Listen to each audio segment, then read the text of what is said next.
Good morning, Raptor freaks. Alexi Odds here. Monday morning, and the Raptors are back in action tonight against the Charlotte Hornets, and here at Scotiabank Arena here in Toronto.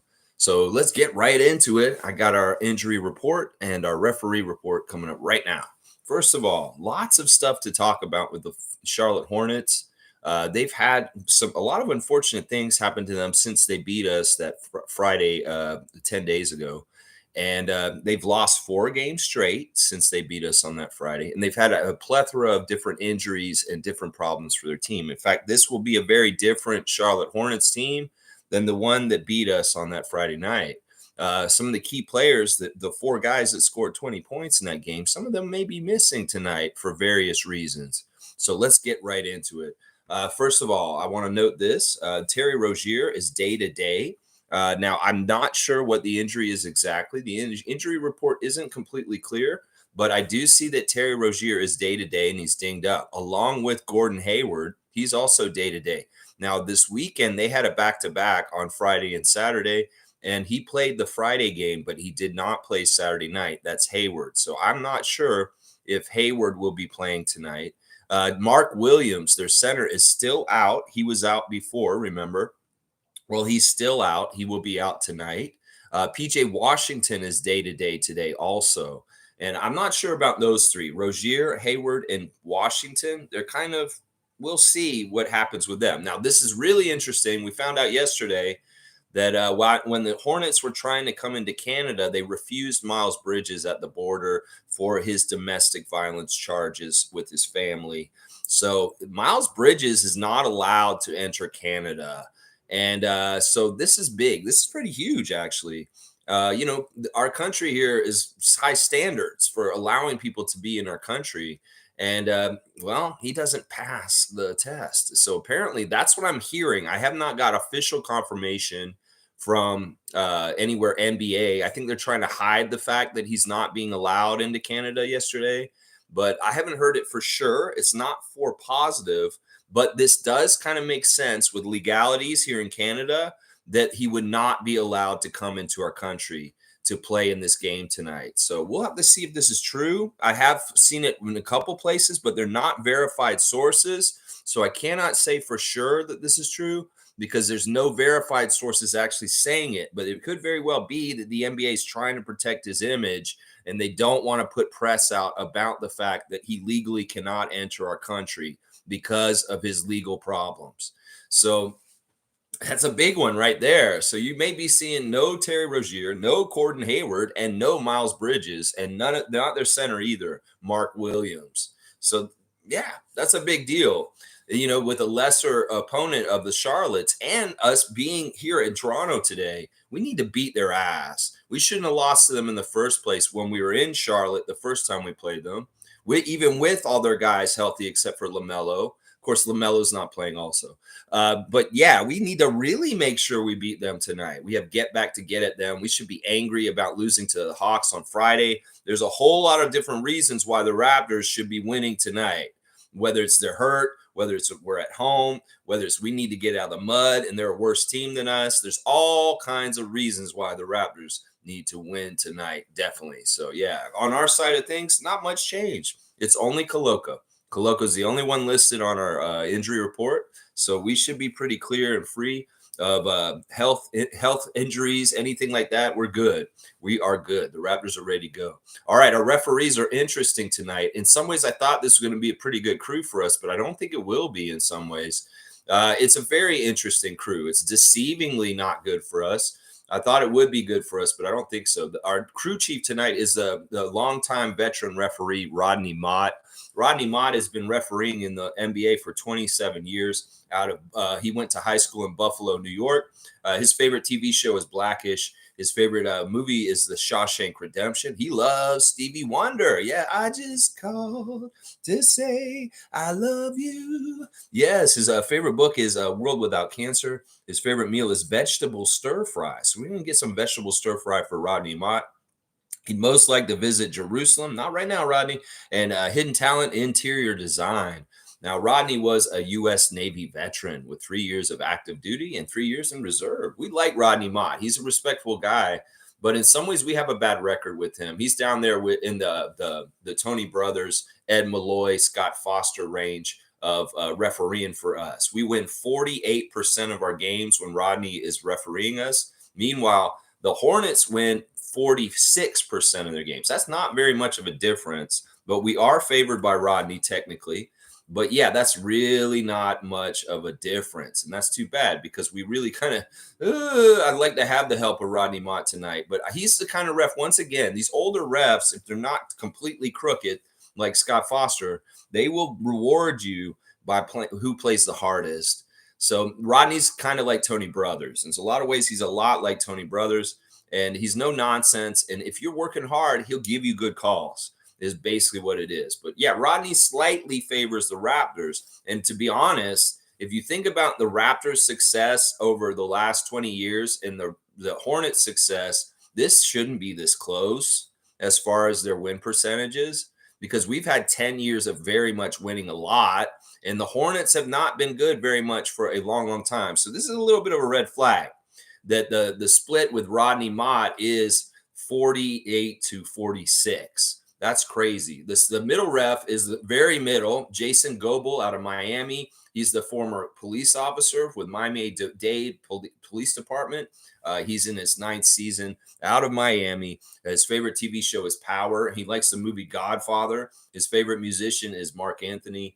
His favorite book is Pirates in Blue. His favorite meal, Ville Parmesan. He likes to watch Netflix. He'd most like to visit Tahiti. And he'd like to roll his own cigar in Cuba. You can't go to Cuba. You're a Miami guy, bud. Of course, Goebel is the younger brother of John Goebel, who's been in the league a little bit longer than him. So he's the younger Goebel brother, the former cop. And this is the weird thing about him with his records. We are actually 500 under Jason Goebel. We did win our last game this season with him refereeing. And Charlotte is 500. So it's right down the middle, all around with the middle ref. 500 for Raptors, 500 for the Hornets. That is fishy as hell to me, too, for the same reason that Rodney Mott's fishy. It's not like the Charlotte Hornets have been a top team in the last 10 years or so. Like, how the hell do they have the same record as us under Jason Goebel? We should be having a way higher percentage of winning because we've been a winning franchise for like 10 years straight until recently. And, the Hornets have not. So once again, a big red flag. 500 record for our middle ref. The last ref is the worst ref out of the 3 refs for us. In his 6th season, John Butler out in Biloxi, Mississippi. For some reason, this guy does not ref us nicely. His favorite TV show is Chappelle's Show. His favorite movie is Do the Right Thing. And his favorite musician is Jay-Z. He likes the book Chop Wood, Carry Water. His favorite meal is red beans and rice. His favorite app is the Bible. And he most likes to visit Africa.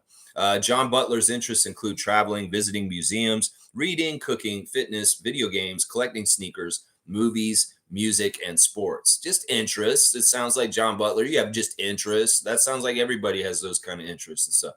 Anyway, yeah, he's the worst ref. We only win 40% of our games with him around. He's brand new. This is really bad. I mean, he must have reffed us a lot in Tampa or something. I don't know. We did lose the first game he's reffed us this season. And meanwhile, the Hornets inexplicably have a winning record with him, 53%. So the last ref is 40-53 for the Charlotte Hornets. Honestly, because these are all so close, I would say none of the refs are on our side tonight because there's some sort of weird, thing where the Hornets, a bad team for a while, have a similar record to us with these referees. So I'm not impressed with this ref crew at all. In some ways, I think that once again, it gets down to do the hard work, put in the hard work, and Rodney Mott will look out for you. That's our best strategy with them. Because honestly, I feel like these guys have a proclivity to not be on the Raptors side. And for some reason, the numbers are too similar for these two franchises. And just how much these two franchises have won in the last couple decades. Yeah, this is screwy. This is weird. This is very, very weird. And I don't trust this ref crew at all. So, yeah, there's your ref report. Rodney Mott, Jason Goebel, and John Butler. Yeah, not thrilled with it at all. Lots going on, by the way. They've released the Showcase Cup tournament schedule. The Raptors 905 have 2 new games added to their schedule as of last night. They will be playing tomorrow in South Dakota at 6:30 p.m. Eastern time. So please be ready to watch the Raptors 905 play tomorrow against the Sioux Falls Skyforce, the G League affiliate of the Miami Heat, Justin Champagny, and we will be playing them tomorrow at 6:30. And then the other game that was added to our schedule is on Friday, 10:30 a.m. Here in Toronto. I think in either Toronto or let me look. Let me look real quick. I'm wondering if it's at Scotiabank or is it at 905 out at Paramount, because there is a game. It's a school game. It's very early in the morning at 10:30 in the morning, but it doesn't say. I can't tell from the schedule on there. Anyway, Raptors 905 hosting the Memphis Hustle on Friday morning at 10:30 a.m. I would do a watch along if I didn't have my family in town and watch the game with you guys on that morning. I don't know. Maybe I can still get away with doing that, but probably not. We'll have to see. But yeah, those are two new G League games just added to the 905 schedule. So make note of it. We're playing tomorrow against Sioux Falls in South Dakota at 6:30 p.m. And then on Friday morning, 10:30 a.m. here in Toronto or Mississauga against the Memphis Hustle. So yeah, just a note of scheduling note. All right, let me check in with you guys in the comments real quick. Trevor J's in first. Commissioner J, good morning, Raptors family. Happy Monday and game day. Let's get this one tonight. We are better than this. Let's go. Yes, Trevor, I hear you. And he's also saying Dylan Brooks and Ime Udoka ejected in a loss to the Bucks. 38.9 seconds left in the fourth quarter. I did not see the highlights, but I have heard the news about this stuff. Well, it sounds like there was a lot of competitiveness in the game and people really wanted it bad and the refs wanted them to go out and leave. Yeah, that's interesting. A lot of interesting stuff with Dylan Brooks recently with his return to Memphis and the heroics of him at the end of the game and helping the Rockets beat the Grizzlies and getting some get back at that franchise for dissing him and sending him away under no terms will he come back. Yeah. Well, that's interesting. The Rockets are a weird team right now. They're very, very interesting. I'm glad to hear Freddie getting more and more praise and more respect since he's left the Raptors. I'm not mad at that. If there's Raptors fans mad because Fred is getting praised or looking good for playing for the Houston Rockets, y'all need to get over yourself and get your priorities straight. That's a former Raptor that is a great Raptor, and we love him. And we should allow for him to have success in other places. And I'm proud of Fred. And now y'all understand what we miss with Fred gone at this point. Yeah. All right, let's see what Trevor's saying. He's got words of wisdom. As we approach this holiday season, reach out to the ones you love, because who knows, you might not get a chance to say these words. I miss you. I love you. Forgive me. Wow. That's what I was trying to say the other day, is reach out to people you haven't talked to in a while and let them know you care and just that they matter. How about that? Trevor's saying life is too short to hold gorgeous. Well, I don't mind being holding gorgeous, even if it's too short. I think you meant grudges. Yeah. Spell correct is so funny sometimes. Spell correct, autocorrect. Life is too short to hold gorgeous. Yeah, something like that, I guess. All right, Chris is here. Looking forward to a win here. Nothing's guaranteed at this point.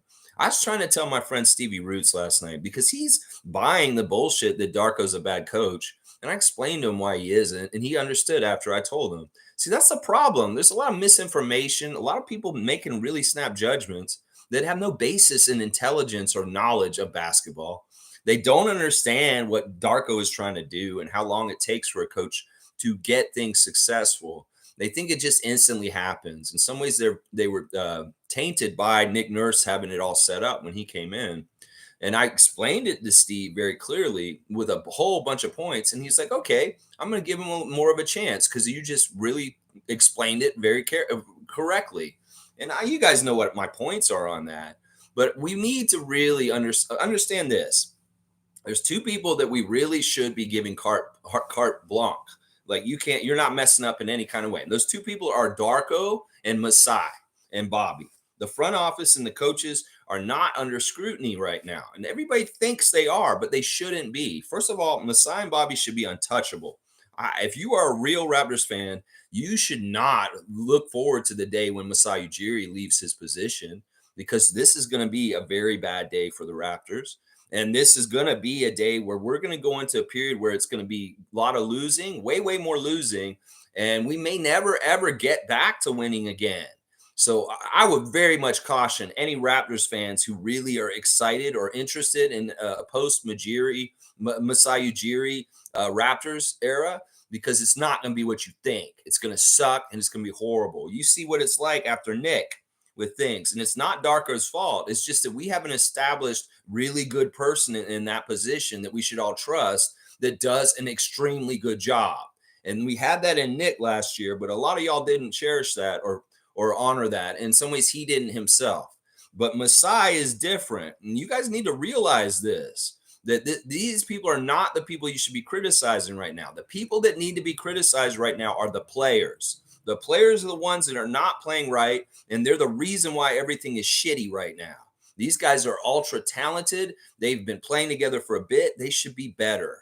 And it's on them for not coming to the games professionally, whether it's coming with the right energy, whether it's not making free throws, whether it's not making open shots, whether it's forgetting what their defensive assignments are. The coach can be perfect, and these guys won't do their shit that they're supposed to on the court, and he'll look bad.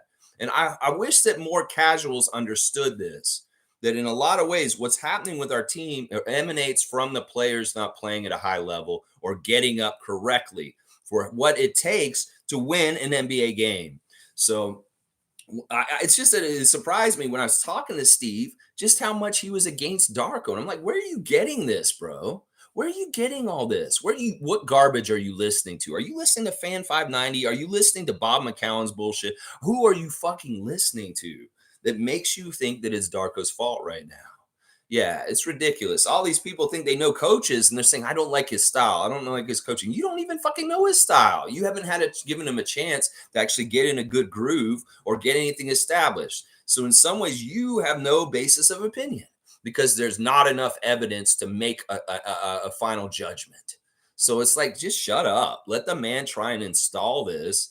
And like I told Steve last night, sometimes this kind of stuff takes years. And y'all want to give him a couple months? That's messed up. That is so messed up. You don't understand the NBA, obviously. A lot of y'all with your opinions really don't understand the business and what it takes to build a championship team. Y'all think it's like ready-made. I tell people, stop being microwave culture. You think everything just happens so quick. No, it doesn't. The Denver Nuggets worked a long, hard time to get to their championship, and we have to do it again. We have to work a long, hard time again to get to a championship. There's no shortcuts. There's no easy routes. And either you get the really talented people that you trust and you go with them through the fire over and over again until we get it right with the success. But there's failure more than there's success. And y'all need to be allowing failure as part of the problem, Raptors Nation. Y'all don't allow no failure, and that's the problem. Yeah, there we go. I hope we win tonight, Chris. I really do. Guardian saying, hope that boys come engaged today and put these last bunch of games to rest. You know, I was looking at the rest of the schedule for 2023, and there's some tough games in there. We're going to Philly. We're going to Boston. But we also get to play teams like Washington and Washington. We've got a Cleveland Cavaliers game on New Year's Day where Cleveland's had very bad injuries recently, and they may be easier to get. We're also playing, I think we play Detroit or something. We've got some easy games for the end of the season, the end of this month, and that's good because we need them. And one of them is tonight. We need to win this one. We need to win the one against Utah on Saturday. Denver, we'll see. Wednesday night, we're playing the champs here in Toronto, Denver Nuggets. It'll be a good test. Now, if we could beat the Nuggets on Wednesday, that would go a long way for good feelings around our team. In fact, that's one of the calling cards of the Raptors in the last couple of years, is maybe we lose some games to teams we shouldn't have lost to, but we also win games against teams we shouldn't have beaten, and we're due for one of those. We need to beat a big-time team. The last game we kind of had like that was Phoenix. And, well, if we beat Denver on Wednesday, yeah, we'll get some good feelings going for ourselves, beating the current champions. So there's a lot of things coming up. Some games that are going to be kind of easy. Not easy. None of them are easy, but easier, let's just put it, than some of the really hard ones that are coming up too. All right, let's see. Fiercey's here. Good morning, fam, and happy Monday. Good morning to you, Marie. Hope you're having a great morning this Monday morning. With all these Hornets players missing, we better not lose tonight. Yeah. I'm not even sure who's going to show up for them tonight. We may be seeing a lot of JT Thor. I have no idea.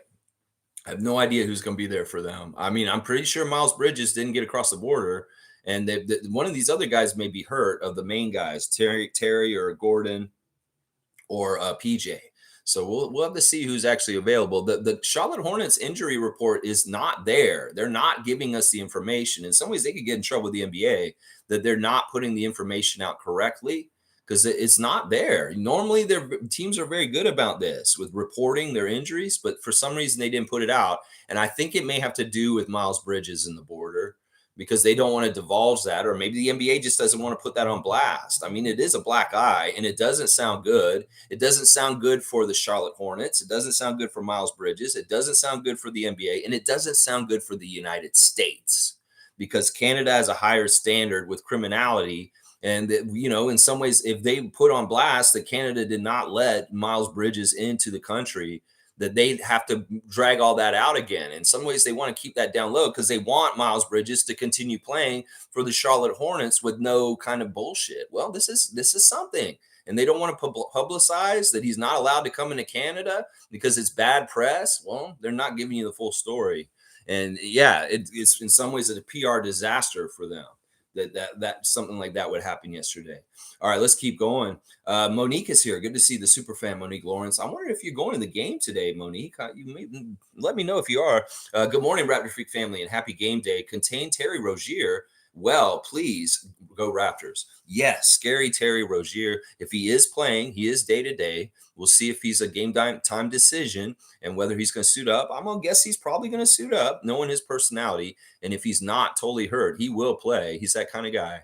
Yeah, I'd like to contain him a little bit better. In some ways, when we played the Hornets the first time, it was a very common thing that's happening with the Raptors, losing guys in transition and open threes. And in some ways, we need to find Terry in the open court and slow him down, because he's really a driver. He pushes the ball down very fast. And sometimes it's going to be a priority of Dennis and Gary and Malachi to find him and to slow him down, impede him. If OG's guarding him at times, yes, do that to OG for sure. But I'm with you, Mo. I'm with you on this. Terry Rozier should be a center of one of the people we need to stop for sure. Fiercely saying, Lex, regarding the flop call on Boucher, we thought it was unfair. Well, yesterday, I believe the one Dylan Brooks got was also weird. He was saving the ball. I don't see how that was a flop. I haven't seen the play. You know what? I took a weekend off from basketball and I didn't watch any at all. So I can't comment on this with any kind of knowledge, because I didn't actually see that play with that flop. I'm surprised that they didn't take back Chris's $1,000 flop fine. They should, because honestly, that wasn't a flop. That was a man running into Clint Capella full speed and he fell over. Yeah, I don't understand that. I wanted to hear the news in the last couple of days that the flop technical on Chris Boucher was rescinded. But no, they want to give him $1,000 fine, I guess, to give to charity. I don't know. I don't understand it. Isaac saying, I think the Canadian Border Services deserves to be part of the starting defensive rotation tonight. All right, Isaac, you want to dunk. You just tell me you want to dunk then, if you're going to be funny. All right, I'll give you a dunk, Isaac. Let's see. Where's Isaac on the list? I know he's on here. It's dark in here today. I don't know why there's not that much natural light. Very rainy, overcast morning in Toronto. Usually when it's overcast and raining, the Raptors do well. So I like it raining today. It was a sunny day the other day when we lost. So let's see. Yeah, I like that, Isaac. You're going to give some dap to the border services. MSJ saying they called a flop on Brooks on that play. What? Huh? G saying I've been watching. Hang on, I've been watching. It jumped ahead. And Jimmy's, I'm gonna get your messages, Jimmy. I want to see what your messages say. No, somebody must have hit that by accident. Let's see. I've been watching the Bucks, and the referees let them get away with a lot. Yeah, it's in the plan that they want the super team of Lillard and Antetokounmpo to be successful.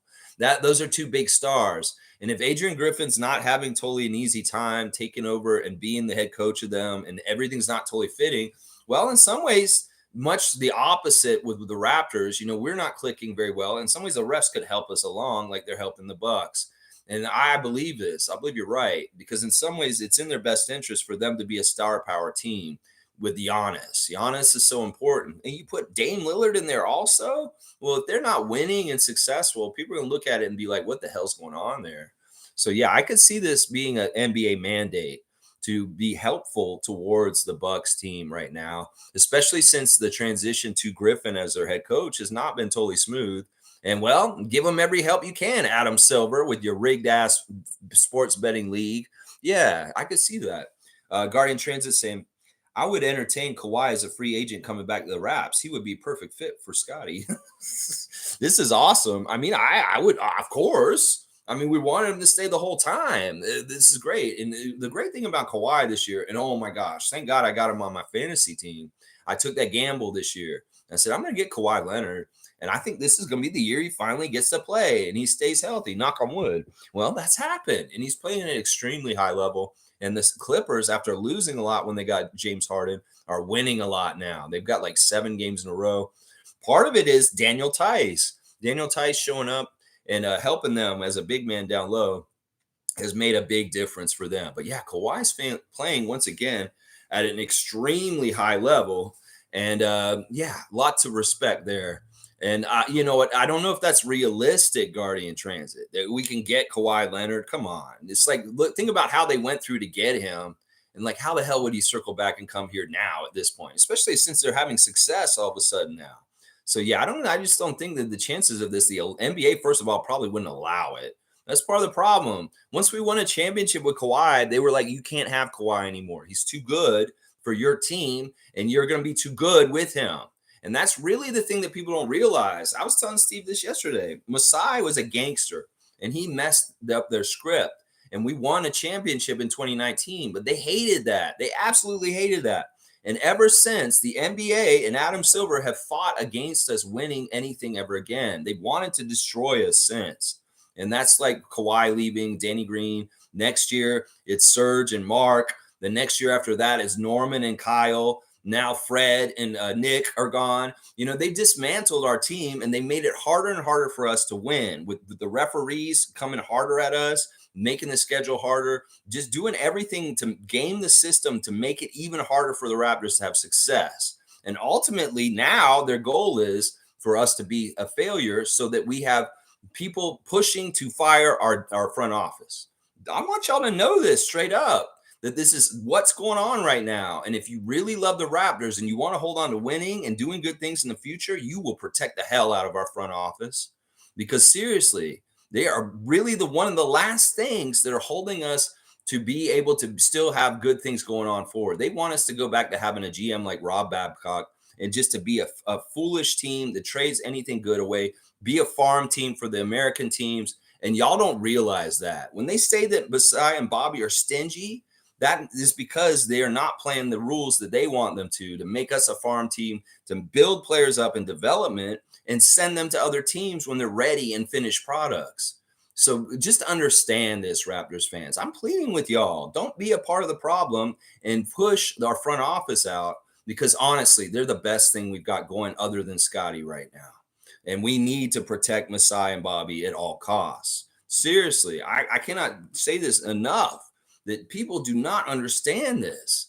Seriously, there's been a vested interest. And this is why people say the Raptors will never win a championship again, because they saw us win it and they didn't like it. And they're going to try and force it so that we don't. It's going to be really, really hard for us to get a second one. It's going to be very, very hard. In fact, we may have to wait a while until they forget how we did it before and we sneak up and steal one again. And I want to have the right people in the right places at the right times, like Masai did, so that we'd make it happen like 2019. And that you guys don't understand how much harder it is for the Toronto Raptors to try and win championships. So let's keep the people that help us like that, like Nick Nurse and Masai Ujiri. Seriously, we need to keep those kind of people. If we don't, you know, we're not going to ever win another championship, y'all. And y'all's wanting it so bad and pushing and it not being good enough otherwise, that's hurt us. Seriously, y'all need to be able to be okay with different levels of success, because that's the only way you can build towards championships. And championship or bust mentality has been super toxic for the Raptors fan nation in a lot of different ways.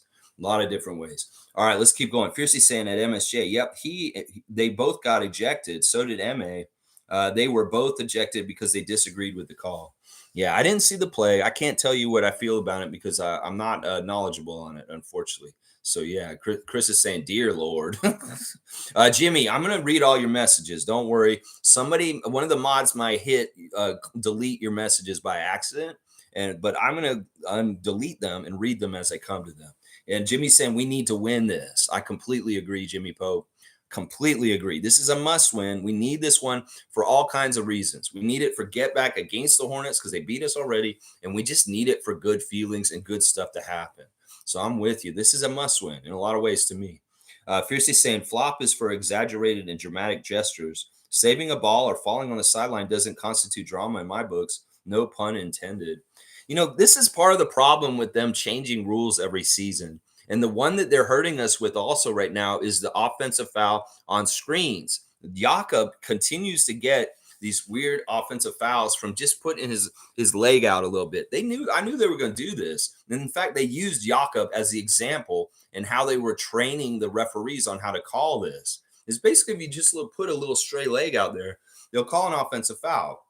Well, me studying the refs, the ref report, this is just a new tool for them to give the ball to the other team all of a sudden. They don't have to call that all the time, and it's subjective when they do. That's a real easy way to say, okay, yeah, you're going to get the other ball, and it's a turnover for y'all, and it's a foul on this guy too. And it's a real momentum killer. So that rule change is insidious. But in some ways, the flopping rule change is also insidious because it sounds like it has no clear-cut parameters for when they call it. Like you're describing somebody trying to go and get the ball from going out of bounds. That shouldn't be flopping. Where's the flop on that? I don't know. In some ways, that's the problem. It's a new rule. It's subjective, and the referees can interpret it and manipulate the game on the down low by really like making their justifications for why they do it. Like I don't get why Boucher got a flop call the other day, and you are not getting why they got flop calls last night on an out of bounds play with Dylan Brooks.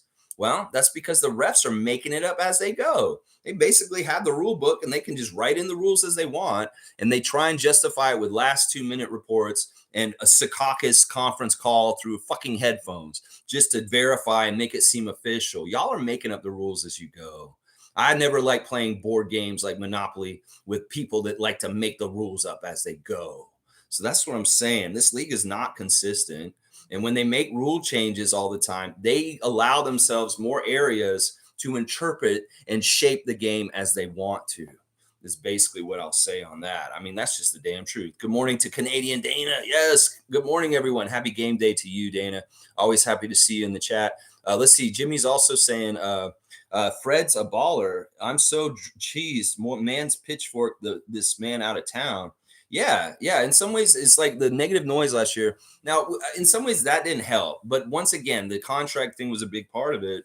And we didn't value him as much. And the fan nation really disrespected him last year, big parts of it. And that was totally unnecessary. And y'all are jackasses for it, honestly. Jimmy's saying, glad to see him doing good in Houston. Yeah, me too. I'm very glad to see Fred being successful and being himself. That's who Fred is, a winner, a dog. A tough guy, a guy that we needed last year to pull our guys forward to be tougher. And this year without him, we see what it's like without them. We don't have a winning edge. We don't have a team that has a killer instinct to close the game and try and win the game. Fred was that guy. And in some ways, we lack that. That's what Patrick Beverley's talking about, that the Raptors have no dog. The dog left with Nick and Fred and Kyle and Masai. Not Masai, Mark and Kawhi. And Serge, these guys had the dog from our championship team, and every single dog that was on our championship team is pretty much gone. Siakam is badass. I love Siakam, but there's a certain level of compete and really getting after it that he doesn't have that Lowry has, is what I'll say.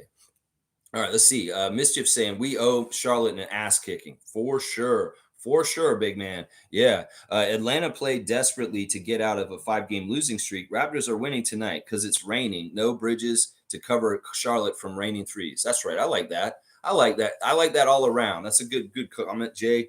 Really good to see it this morning, Baseman. And yeah, I agree with this, man. All of it. Most saying, as always, I'll bring the energy in the arena tonight. What will tonight bring? Well, I hope you bring it right, Monique. I really do, because we need this W badly. We very much do. We definitely need that W badly. I hope Cool Cat shows up today and gives us her scoop on what she was going to tell us this whole weekend. We're on this cliffhanger, and I'm not seeing her in here yet. Hope she does show up and she tells us what she wanted to say. All right, Seymour saying, Ket checking in, Mountain Standard Time. Let's go get a dub. Win, win, win, win, win. Let's go, Sheriff Seymour Pape, holding it down in Calgary in the Alberta province. And Cowboys coming your way soon, my man. And hopefully you guys will be linking up in the next week. You get to see a Canadian Cowboy in person and meet him in person. That'll be awesome. Jimmy saying, I don't give Darko a free pass like that. He's got to show me something that'll make me confident in him. He should be getting more out of our big three. I'd say it's 50-50 on the coach and the players. See, I disagree. And I'll tell you why. It's because the coach is in charge. And if these guys aren't doing exactly what the coach wants, it won't be executed properly. So in some ways, he's at their mercy. He really is at their mercy a lot more than you do. Now, you think, listen, the thing about it, Jimmy, is that the stuff I'm seeing that the coach controls, I'm seeing a high aptitude. I'm seeing really, really good stuff as far as interactions with the refs, interactions with players, substitutions, timeouts. There's a whole lot of stuff he's doing really, really well. And his system, in theory, sounds really good, but it's not totally clicking and working exactly.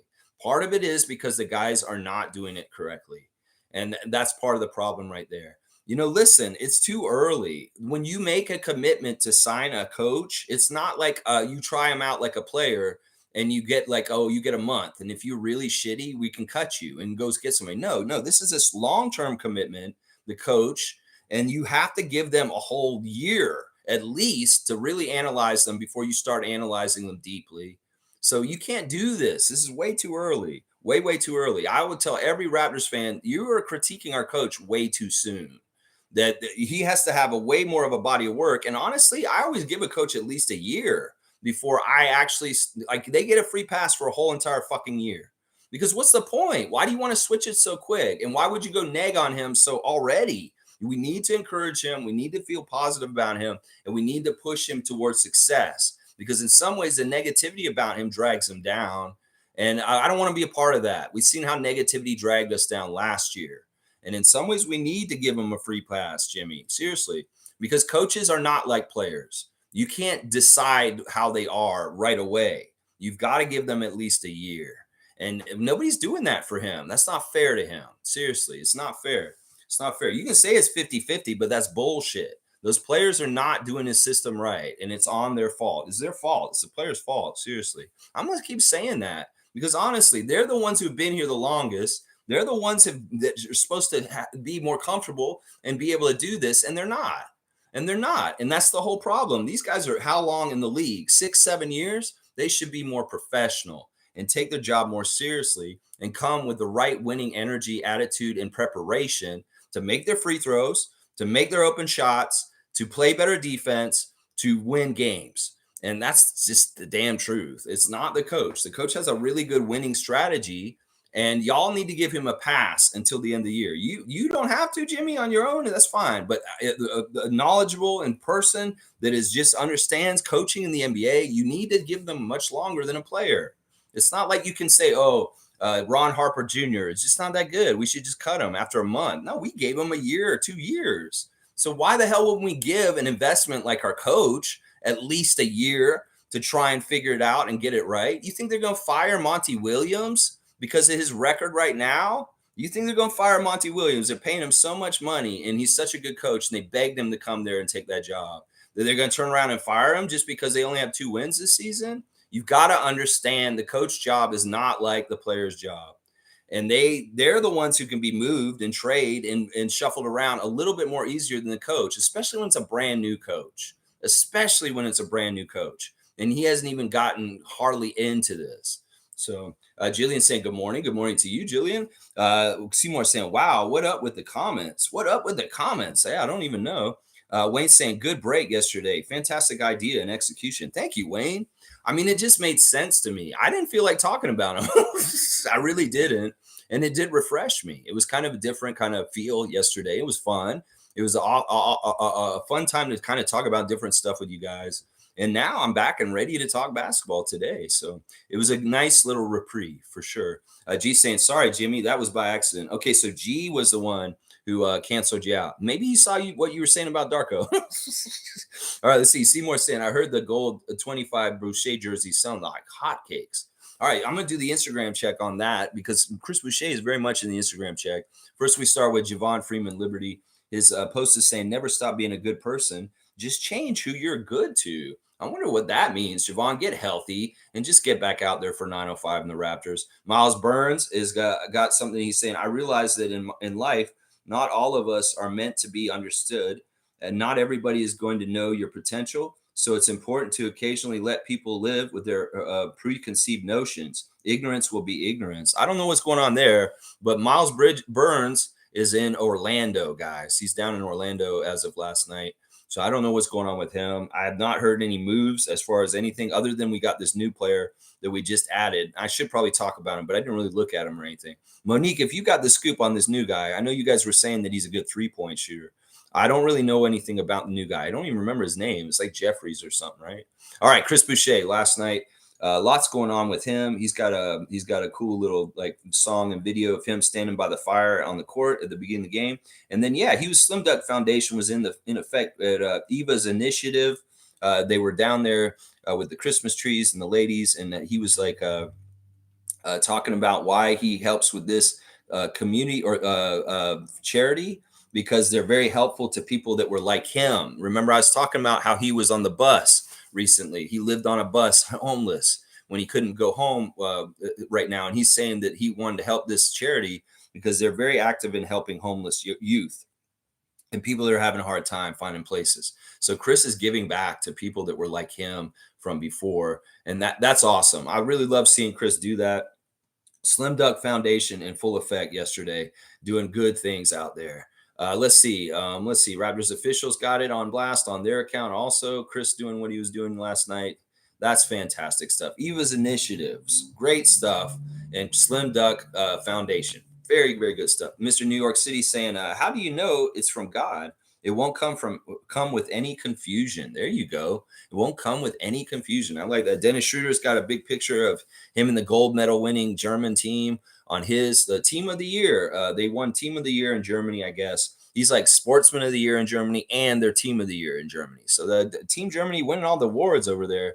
Grady Dick is appearing on Bleacher Report, welcome party, new NBA rookie show. I think it's today or yesterday he was appearing on it. So it should be out there on Bleacher Report somewhere. You may be able to find it. All right, that's the Instagram check for today. Not a whole lot on it. Just a little check-in is Chris Boucher being charitable in the community with Eva's initiative. Very, very nice stuff there. Let's see. Infamous is saying, salute freaks. I'm noticing a lot of channels are having a hard on for Murray from the Kings. It's not happening. The Kings value him a lot. Yeah, when he had that game, obviously they're not going to want to trade him after that. And everybody's going to be like, yeah, we want to trade for him. That's why timing is so important. And kind of knowing trends and projecting and understanding that this and this could happen. Yeah, if we were going to try and trade for him last week, yeah, maybe could have happened then. But after that game the other day, I don't think anybody in the Kings wants to trade him at this point. I think you're exactly right. Kareem saying, I know I'm supposed to temper my expectations for this team, but we should still beat the fucking snot out of these bees. We owe the Hornets an old-fashioned belt buckle beating. Well, in some ways, this is a test, Kareem, for how much these guys care. How much pride do you have? How much do you keep track, like Kyle Lowry used to, about who you owe a beat down to, like you were just describing? In some ways, we're going to find out just how much they got that. And if they don't got that, well, we find out. We're going to be disappointed, and we're going to have to make some changes with this team. And that's what I'm saying. If we don't get an effort out there or a winning kind of stuff happening as far as taking things very seriously and coming correct tonight, I am totally green lighting any kind of deals that these guys want to do anywhere on there other than Scotty. If you want to trade any of these Raptors, I'll be fine with it, because at some point we got to get better winners here. We got to get people that give a shit about winning way more than some of the guys on our team right now. Because in some ways, these guys don't care enough about winning enough. In some ways, they're fine with what their life is, and the winning doesn't bug them enough in the right way where it motivates them to change it. So we'll have to see. But yeah, I agree with you, Kareem. Listen, there's no excuse for tonight. If they're hurt and we're at home and we lost them already, we need to get back. This is the time to get back. And if they don't get back against the Hornets, we are really going to have a long season. Seriously. Fiercely saying they also get $1,000 fine. Wow, yeah, they fine them $1,000 for every technical. Every single thing that's called for a technical on the court is $1,000 out of the player or coach's pocket. Yeah, that's always been that way. And that money is supposedly goes to an NBA charity. It all goes to some sort of charity, but I'm not totally sure what it is. Rasheed Wallace is not totally sure what they do with that fine money either. In some ways, it could be really gross what they do with it, but I would like to think that it goes towards good causes, like maybe the one Chris Boucher was involved in last night. So let's see. G saying I almost dropped something and juggled catching it and holding my phone and deleted Jimmy by accident. Okay, hang on. G is a moderator, so he has that power. Hang on, let me just make sure. Oh, and guys, cutoff's going to be really important. I'm never going to go past noon anymore, so don't write anything in there at a certain point because I'm not going to read it because I'm really going to start cutting off my stream at noon immediately. So we're at 10 o'clock right now. If you can gauge, I can get these done by 11:30. In the comments, don't cut me off now. But if it looks like I'm not getting closer to the end, and at 10:30, definitely cut off the comments so I can try and finish our 10:30 or 11. Just as long as I get done by 2 hours, 11:30, I want to be done by. I can grace period till noon, but at noon, I'm cutting the stream off no matter what. We're not going past noon anymore. That's just going to be a new thing here because I realize, 2 hours is usually enough for me to do everything we got to do on the show. And if I'm going into 3 hours, I can't do that anymore. It's been really taxing on my energy and my body. And I think this is a realistic goal. So noon cutoff, absolutely for sure. We're getting anywhere near noon. Realize I'm going to cut it off, and the comments just aren't going to get read. Let's see. Yeah, he dropped the phone and you deleted Jimmy by accident. Good news for me, it was nothing fell. And bad news, I deleted Jimmy. Okay, so the phone's okay. And we can save Jimmy and bring him back to life by undeleting his comments. So we're good. We're good. Fiercey's laughing at Isaac, our Borders. Yeah, Borders a defensive player of the year for the Raptors because we're not playing good defense, but our Borders are playing good defense. Sure, I'm all about that. Cars are trying to jump over the border and blowing up. The Border Patrol is doing so good. Seymour saying, salute the border troops for holding the line. Yeah, kick Bridges' butt back to stateside. Yeah, listen, we don't mess with this. The states, you can allow for criminals and gangsters like Donald Trump and people like that down there. But we have a standard and a criminality code. And Miles Bridges does not meet the code. I have a lot of friends in Florida that can never come visit me here for not the same exact crime, but I have felon friends that can never come to Toronto and visit the great country of Canada because of this very same rule.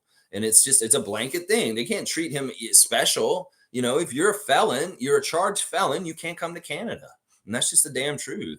Let's see. Jillian saying, Lex, it's dark and rainy. Where is all your Christmassy stuff? Laugh out loud. Seriously, I feel zen that it's time for a Raptors win. Yeah, I'm not very Christmassy. It's not that I'm Scrooge or Grinch. It's just I'm very anti-capitalist, and I'm not very much about going and spending a whole bunch of money frivolously just because somebody told me there's a holiday.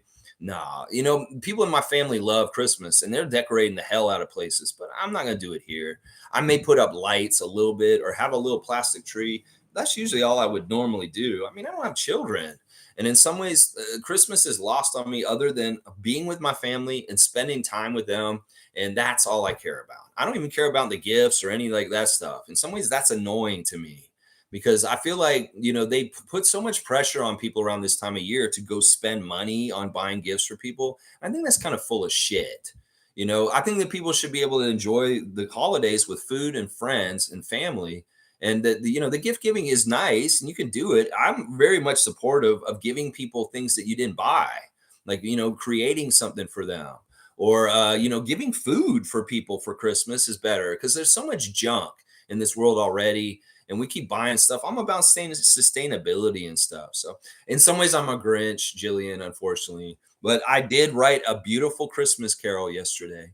And I will be showing it to you guys on Christmas Day. It's going to be fantastic. I'm really proud of it. My last 2 Christmas carols were fantastic. OG, Let's Go, Man. And the 12 Days of Christmas, I Trust Messiah Jiri. Yeah, you can go see those in the old archive. The other Christmases before the last 2 years, I do my parody Christmas song with the Raptors. And the one I wrote yesterday is fire. It's going to be badass. So that's about as Christmassy as I get. Going to spend time with my family, doing the Christmas stuff with them, but I'm not going to decorate my house. I'm the only one who lives here. And to me, it's not something I will do. But yeah, thanks for asking. I think it's time to win too, also. Jillian, I'm totally with that. Yeah. Mischief saying, I love the way Darko says pick and roll with his accent. Yeah, he's a good positive coach. The thing about Darko that people aren't understanding is he's a genius with X's and O's. He really, really is. And I can see a lot of really smart stuff happening right now. And he's a good adjustments coach. And he's a really, really good people person coach. Nick did not have that strength. So in some ways, that's what he has over Nurse, is that he's a much better people person and relationships coach. And he's got to get that figured out with these guys right now to try and derive more out of them. And I really like his coaching staff. I think his coaching staff is phenomenal. And it's way too early. In fact, I would say that him having 10 wins in the first 25 games is actually successful. Seriously. He could have 5 wins, or he could have 7 wins like the team we're playing tonight. He has 10 wins.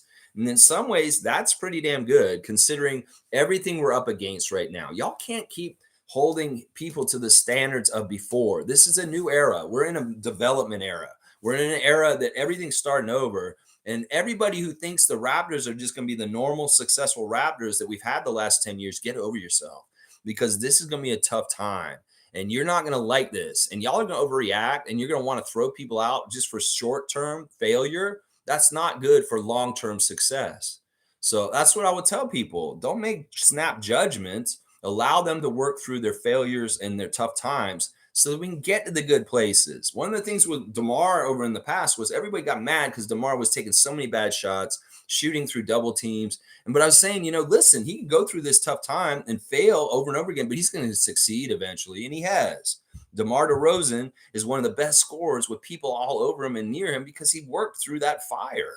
And in some ways, that's what we need to do as a team right now. We need to work through this fire. And people that are snap judging and thinking like, oh, this is this, just hold your tongue.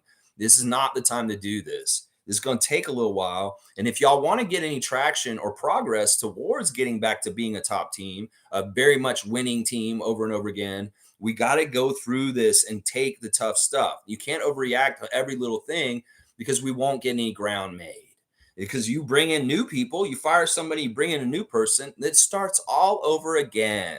And in some ways, the next person may be even more of a fail in your eyes than you think. So be careful what you wish for. I kept saying this to people last year, like people like Freddie Rivas on Confederacy Dunks. They're saying, don't listen, you lose Nick. You don't even understand what somebody else would come in would be like.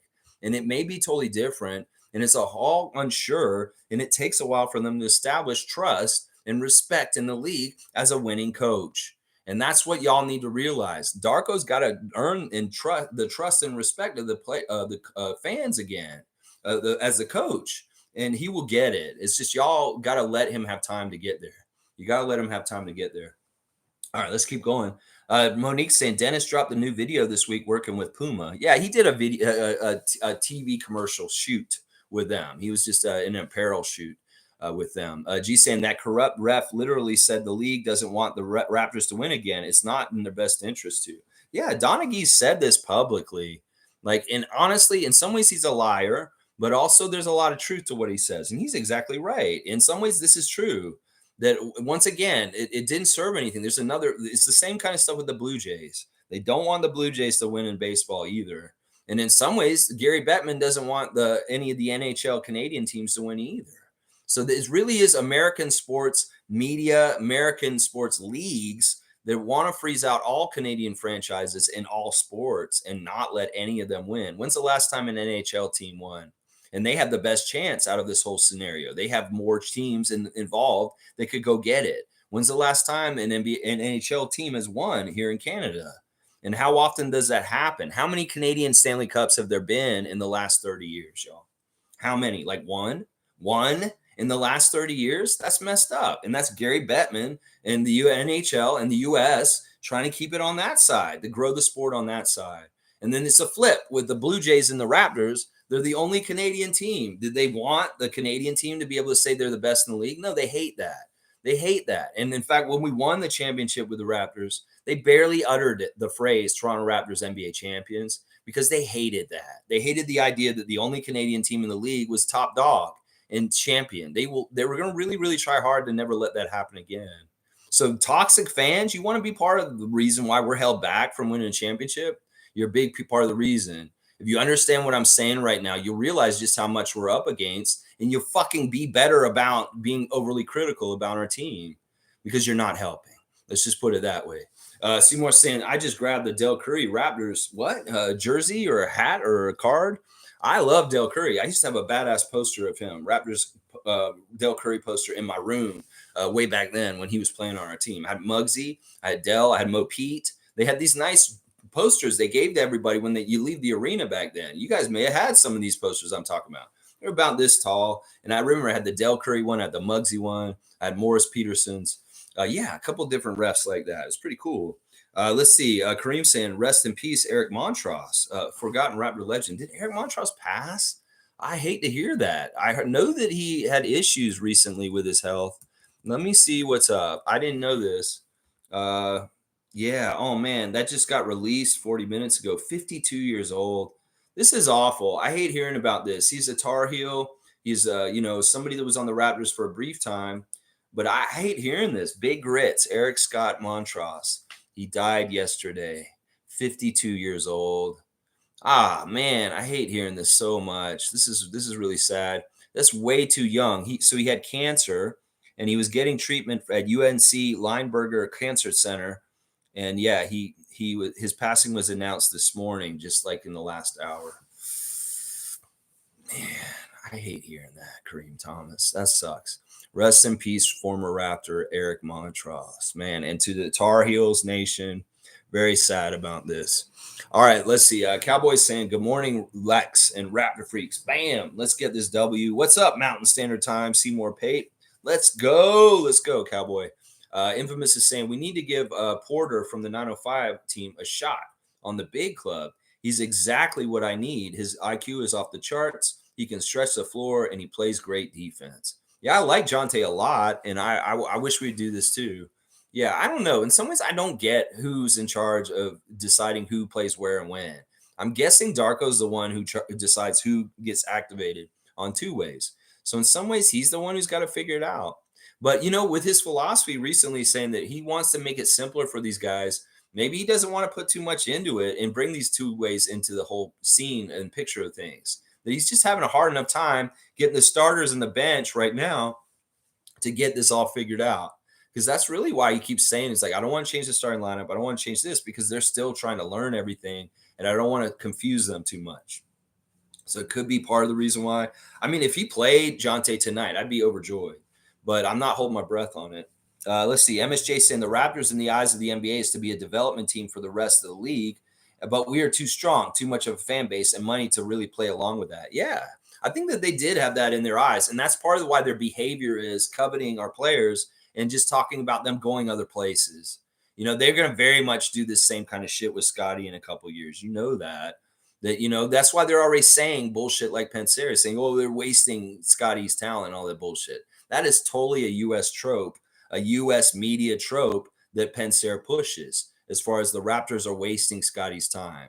That's only an American would think that. Canadians people would not think that Scotty is wasting away in Toronto with us. No, and he's not. It's just that his spin and stuff is a very American U.S. media thing. If that doesn't give the tell right there that Robert Pensera is not for the Raptors or good for our for Raptor fans to listen to, that should say it right there. Seriously. And that's the media trope they're going to say is they're going to say, oh, he's wasted. They're going to say trade Siakam and Anunoby, trade your team down. But then they're going to come around and in the opposite say that they don't have enough around him to win. It's so manipulative and gaslighting. And Raptors fans need to be smarter. That's part of the problem is we've got a lot of immature, dumbass fans that really don't understand what's important to how to win as a franchise in the NBA. And they are being manipulated by people that do not want good things for us, like Robert Pensera, and they fall for it. So don't be a dupe. If you really want to be a true Raptors fan and really do want to cheer for this team, you should be thinking like we are on this channel and talking about this kind of stuff instead of coming at the team in a negative way and an overly critical way. That's not productive. It's not constructive criticism when you just say, I hate our coach. He's an idiot and I want him to go. That's not constructive criticism. And that's not realistic to do right now either. Let's see. Let's see. Seymour saying Yaga Yo to Cowboy. Yaga Yo. Okay. And Seymour saying, wow, Big E Montross gone. Yeah, that's sad. That's sad. Like I said, this is going to be bad. This is going to be sad for UNC, Tar Heel Nation, and the NBA community both. Okay. Fiercely Saw Sarah is saying, I agree, MSJ. I promise you, if we weren't 10th in the list for most profitable NBA teams, they would have relocated us a long time ago. But since money talks, they tolerate us. That is part of it. That is one of the things that keep us strong and safe as a team in the NBA is that the money's good here. Yeah. Yeah. Listen, it's a complicated thing in a lot of ways. Some people never wanted to come to this country in the NBA. Some NBA people hated the fact that we put two teams in Canada and they were successful in killing one of the teams, but they couldn't kill one of them. And in some ways, they still are pissed about that. So, in some ways, we're an aberration to certain people that are very like xenophobic and America should just be American sport. Why do we have a Canadian team? And a lot of ignorant people that look down on Canada and stuff like that. You know, this is part ignorant, dumbass, violent people like Miles Bridges hate Canada now. That's why people like Miles because we won't refuse them. In some ways, it's like they don't want to put that on blast that we have our shit together better with criminality where we don't condone a wife beater and we don't want to allow him to come across in this border. And in some ways, it shows that in some ways we have higher standards than the United States. And that may be part of the reason why they don't want to talk about this little incident yesterday and anywhere. I don't see it on ESPN's page. I don't see it anywhere around the Charlotte Hornets stuff. If somebody said it on Twitter, and it makes sense to me that he wouldn't be allowed to come into the country. Maybe they made a special allowance for him because he's an NBA player. I don't know. But I've heard that he was not allowed to come in the country yesterday, but I can't get a verified source for sure. So if you do see Miles Bridges at the game tonight, then I saw something that was bullshit on Twitter. But who knows? It makes sense to me. He has a felony charge. The rules in Canada state you cannot enter the border if you have a felony charge in the United States. So he shouldn't be able to come and play tonight. He really shouldn't. Let's see. Seymour saying, it's not that I want that advantage. It's just it's the rules of the country. And if you're going to bend the rules just for him because he's a millionaire NBA player, fuck that. It should be for everybody's treated the same and equal, is what I'd say. Seymour saying him and Hansbrough were fighters for our team. Yeah, Hansbrough was a fighter. Montross had a very limited time on our team.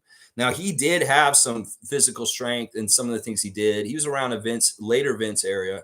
But let's not overstate Eric Montross's contributions to the Raptors. It's not like he was a starter. In some ways, he was a bench guy and almost an end of the bench guy that didn't barely play. But we respect and love, and we wish everybody well with condolences and everything in his passing from yesterday. It sucks. Cowboys saying, good morning, Ottawa ladies. Bam. Good morning, the Ottawa ladies. And Fiercely saying ref manipulation is real. It's real. Oh, yeah. And we have our eyes open to it because we've been studying it and we understand it more and we can see it when we see it. Jillian saying at MSJ, Raps as a development team, that is a good take. Highly insightful. Yeah, I mean, this is the way they've treated us, the way they have, but we've been defiant. And part of that is Masai and Bobby. And I feel like if they left and we had a more pushover of a GM, yeah, we would be utilized as an NBA farm team within the league, and we'd never get anywhere or win anything. We'd stay like a 300 team. We'd get really good high draft picks. We'd develop them for the first 4 years of our rookie contracts, and then they'd take off over and over again. That's the thing that people got to understand. Masai Ujiri and Bobby Webster made people stay and want to stay in Toronto. And in some ways, if it can unravel really bad here, we've lost Nick now, and that's been a huge blow. It can unravel. Nobody wants to stay here in a couple of years from now if Masai and Bobby are gone. And people don't fucking understand that. They really don't. They really, really don't understand that. A part of the main reason why players like playing for us and being here is Masai and Bobby. And if they leave, if they're not in their jobs anymore, well, they could go very much back to Rob Babcock times very quickly.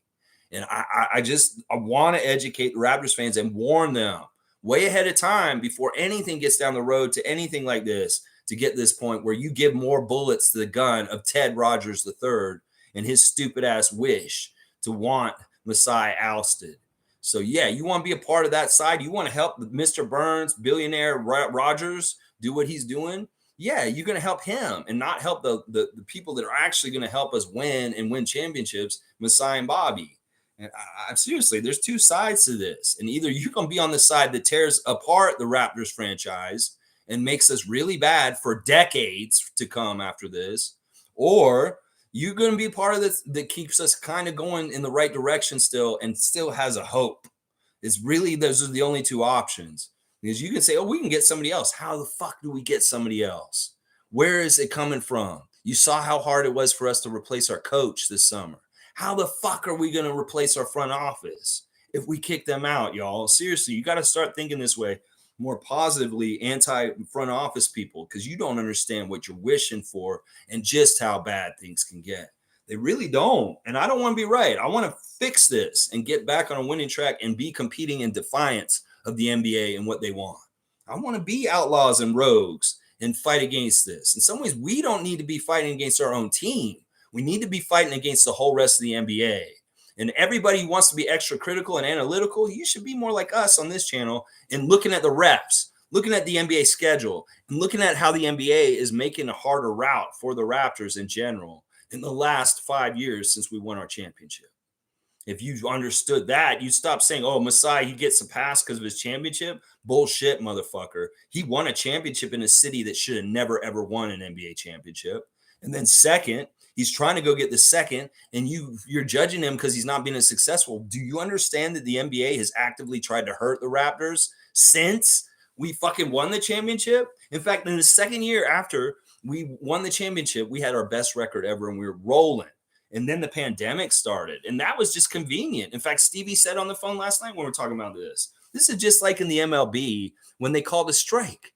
And the Expos were the leaders in the National League, and the Blue Jays were the leaders in the American League. They didn't like the Canadian teams being on top. So the NBA, the MLB just decided, okay, we'll have a strike, and we'll just stop the whole season.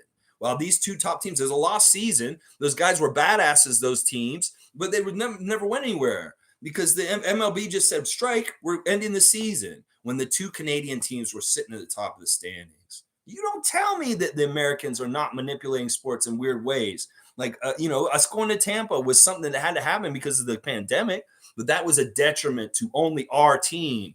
And the pandemic, if it hurt any sports franchise in the whole entire world the most, it hurt the Raptors the most on the down low. It really, really did. We were having one of our best season ever in the history of our franchise when the pandemic struck it down and hurt all our momentum. And then we had to go play in another country and state and city the very next year. The casuals are not giving credit to Masai and Bobby for having to weather the shitstorm of really tough things to go through managing this team. They really are not. They were saying, what, you just expect everything was just easy the whole fucking time? No, this has been really hard, the period since we won our championship. And they don't give enough credit to just how much they're holding things together in some sort of standard of excellence and trying to win. And it's unraveled a little bit more recently. It's actually astounding that they got what they got last year at 41-41 with Nick Nurse being so saboteur on the down low. Seriously, man, I want people to understand the truth about what our front office has been doing and just how badass they are. And they're the only thing that's keeping us going in the right direction. If we lose them, we're done. And our team's going to be shitty for a long time. And y'all need to understand that. Seriously. Let's keep going. Let's see. Jillian's saying Raps are as a development team. This is a good take. Highly insightful. That's right. We're definitely a development team at this point. We're not a winning team. Last year, we were still on the cusp. We're right in the middle. And in some ways, that was the herky-jerkiness of this. Let's just embrace being a development team. And let's not get so caught up in winning and losing so much. Y'all that don't like losing, just go away for a while. I'll tell those people that. I know a lot of y'all are going to stick through it with me here every day. It doesn't matter. MSJ saying at Fiercey. Jillian saying, good morning to Cowboy from Fiercey. And then Jillian saying, Del Curry. Wow, he was from back in the day. Yeah, that's Steph's dad. Steph Curry lost his 3-point streak last night. That's crazy to me. How the fuck did he go a whole game without making a three? That don't make no sense to me. He had like a 260 something game streak. It's too bad that he lost it. Like, honestly, oh, well, that's just how it goes. Let's see. MSJ saying could be, but they do like the Raps in Canada. Look at all the talent coming to them. Raps are a development team in that way. SGA for one, but the Larry O'Brien to leave the USA, laugh out loud. I don't understand what you're saying, Chris. You're saying Canada is a development country because they have a lot of young players coming up from Canada. No, I'm talking about they want us to develop team players on our team. Like ideally for them, this is what they want. They want us to get Scotty up to an all-star level and then deal him when he's absolutely at his top powers to somebody on the other side of the border. That's what they're going to try and do, just so you know. And if Masai and Bobby can throw the money at Scott and keep Scott here happy and we continue to win, then it won't matter what they want because they will keep them. But understand that's the force that's going to be coming in the next couple of years. And it's going to be really fucked up. It's going to be really messed up. And we need to protect and keep Scott as much as we can. Let's see. Cowboys saying, how was the game, Fiercey? The game with your daughter? Or yeah, I think that's the one you're asking about. Seymour saying, yep, got the white one. You got the white one? A white Del Curry jersey. Nice.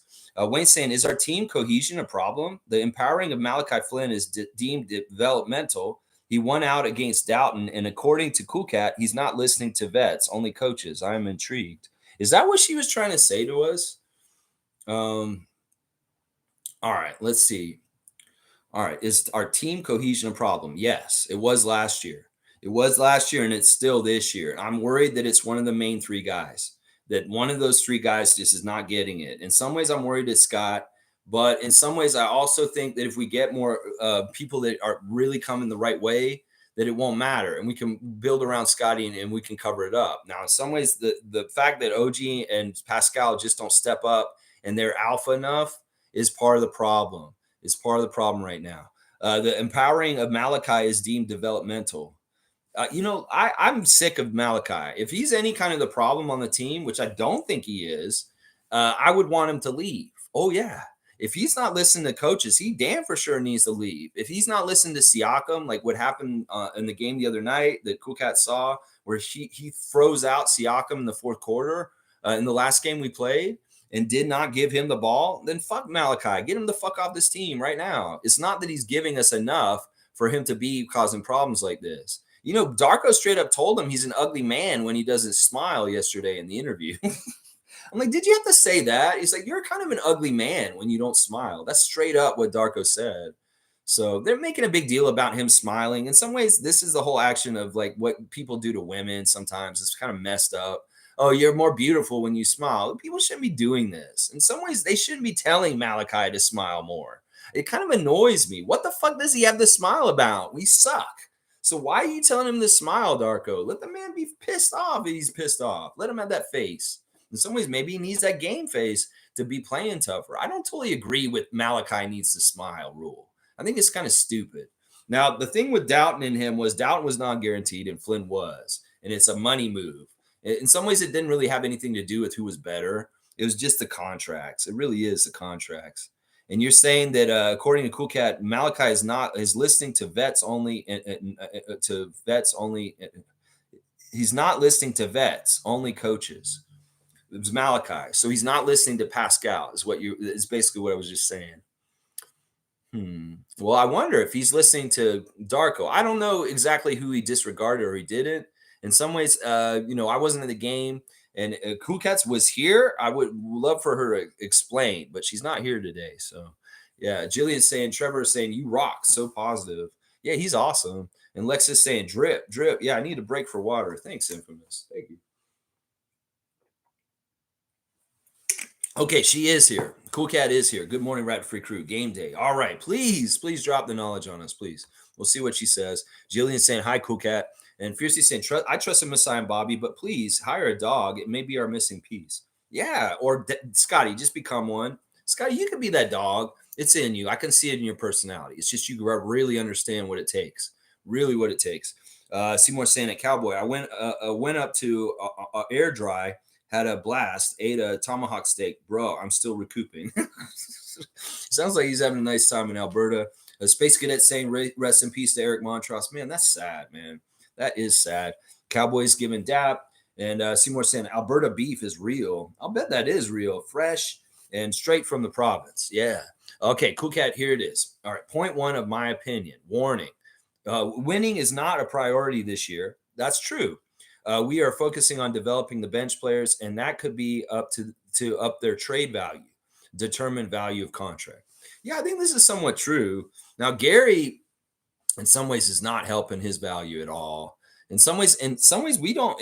I don't know if they care about getting their value up or what. I want to see just some sort of clear something. Some people are saying there's no clear direction. Well, in some ways, we really do need to make a clear direction very soon with the trade. Just in some ways, so people shut up with that, and then it'll make more sense what our roster is doing and what we're trying to do, and hopefully better results on the court. I think that winning shouldn't be our priority this year. I think that everybody who's win right now, you need to just take a break for this season. That in some ways, the league is very difficult this year. In some ways, we've already been sabotaged for this year. In some ways, Darko is just trying to keep things together and get to build the building blocks of what he's trying to do. It's not like he's doing his final product right now. Anybody who's trying to determine how good he is doesn't have his final product on the court yet. He's doing the building blocks still, and it's ugly, and it's not totally jiving or going right exactly. And it just needs some patience. It really does. It could click very soon, and everything's like working way more smoothly and makes way more sense. But yeah, I think that this is something that all Raptor fans just need to accept, that this year is not going to be a winning year, and that we're going to have to take L's, and we're going to have to get more focus on development stuff. I think it's just a smart thing to do with our time and the games this season, because I don't think we can compete at the highest level in any kind of way. I don't think we have a route to it this year. Last year, I thought we had a route to it if we could get our shit together. This year, I don't think we do at this time. There's too much wrong, and there's too much not winning kind of stuff going on with the players as far as how they take care of the games and knowing how to win in close games. So we can't be great if we're not that good. So how can we be great and beat teams like the Sixers and the Celtics this year if we're not good yet? So they're great, and we're not good right now. So we've got to really kind of be humble and just say, all right, we're going to take some losses this year, but it's going to be for the better for the long-term future. And that's what matters right there. The long-term future, not this year, not winning this year. Fuck all that shit. It's about getting things going in the right direction to win more. And we don't want to go backtrack. We don't want to get worse. And that's a danger in all this. There's some of the overreacting and the way people have been acting, it could make it a lot worse instead of improve things. Jillian's saying, oh my God, Mr. Montross was only 52. Rest in paradise. Yeah, that's sad. It's really sad. Cowboy's saying Alberta beef is the beef. Is the best. Okay, Infamous is saying, preach, Lex. The ball is now in the players' court. The burden is on the players to produce. Now, all facts. Yeah, I wish that they'd stop pointing fingers at everybody else other than these guys. Because honestly, the way that they did not show up in the last game against Atlanta, the OG specifically really pissed me off. And that's why I went off on him on Saturday. Getting only 7 points after what you've been doing recently is just not good enough, OG. It's like, how do we light a fire under your ass and make you a little bit more aggressive?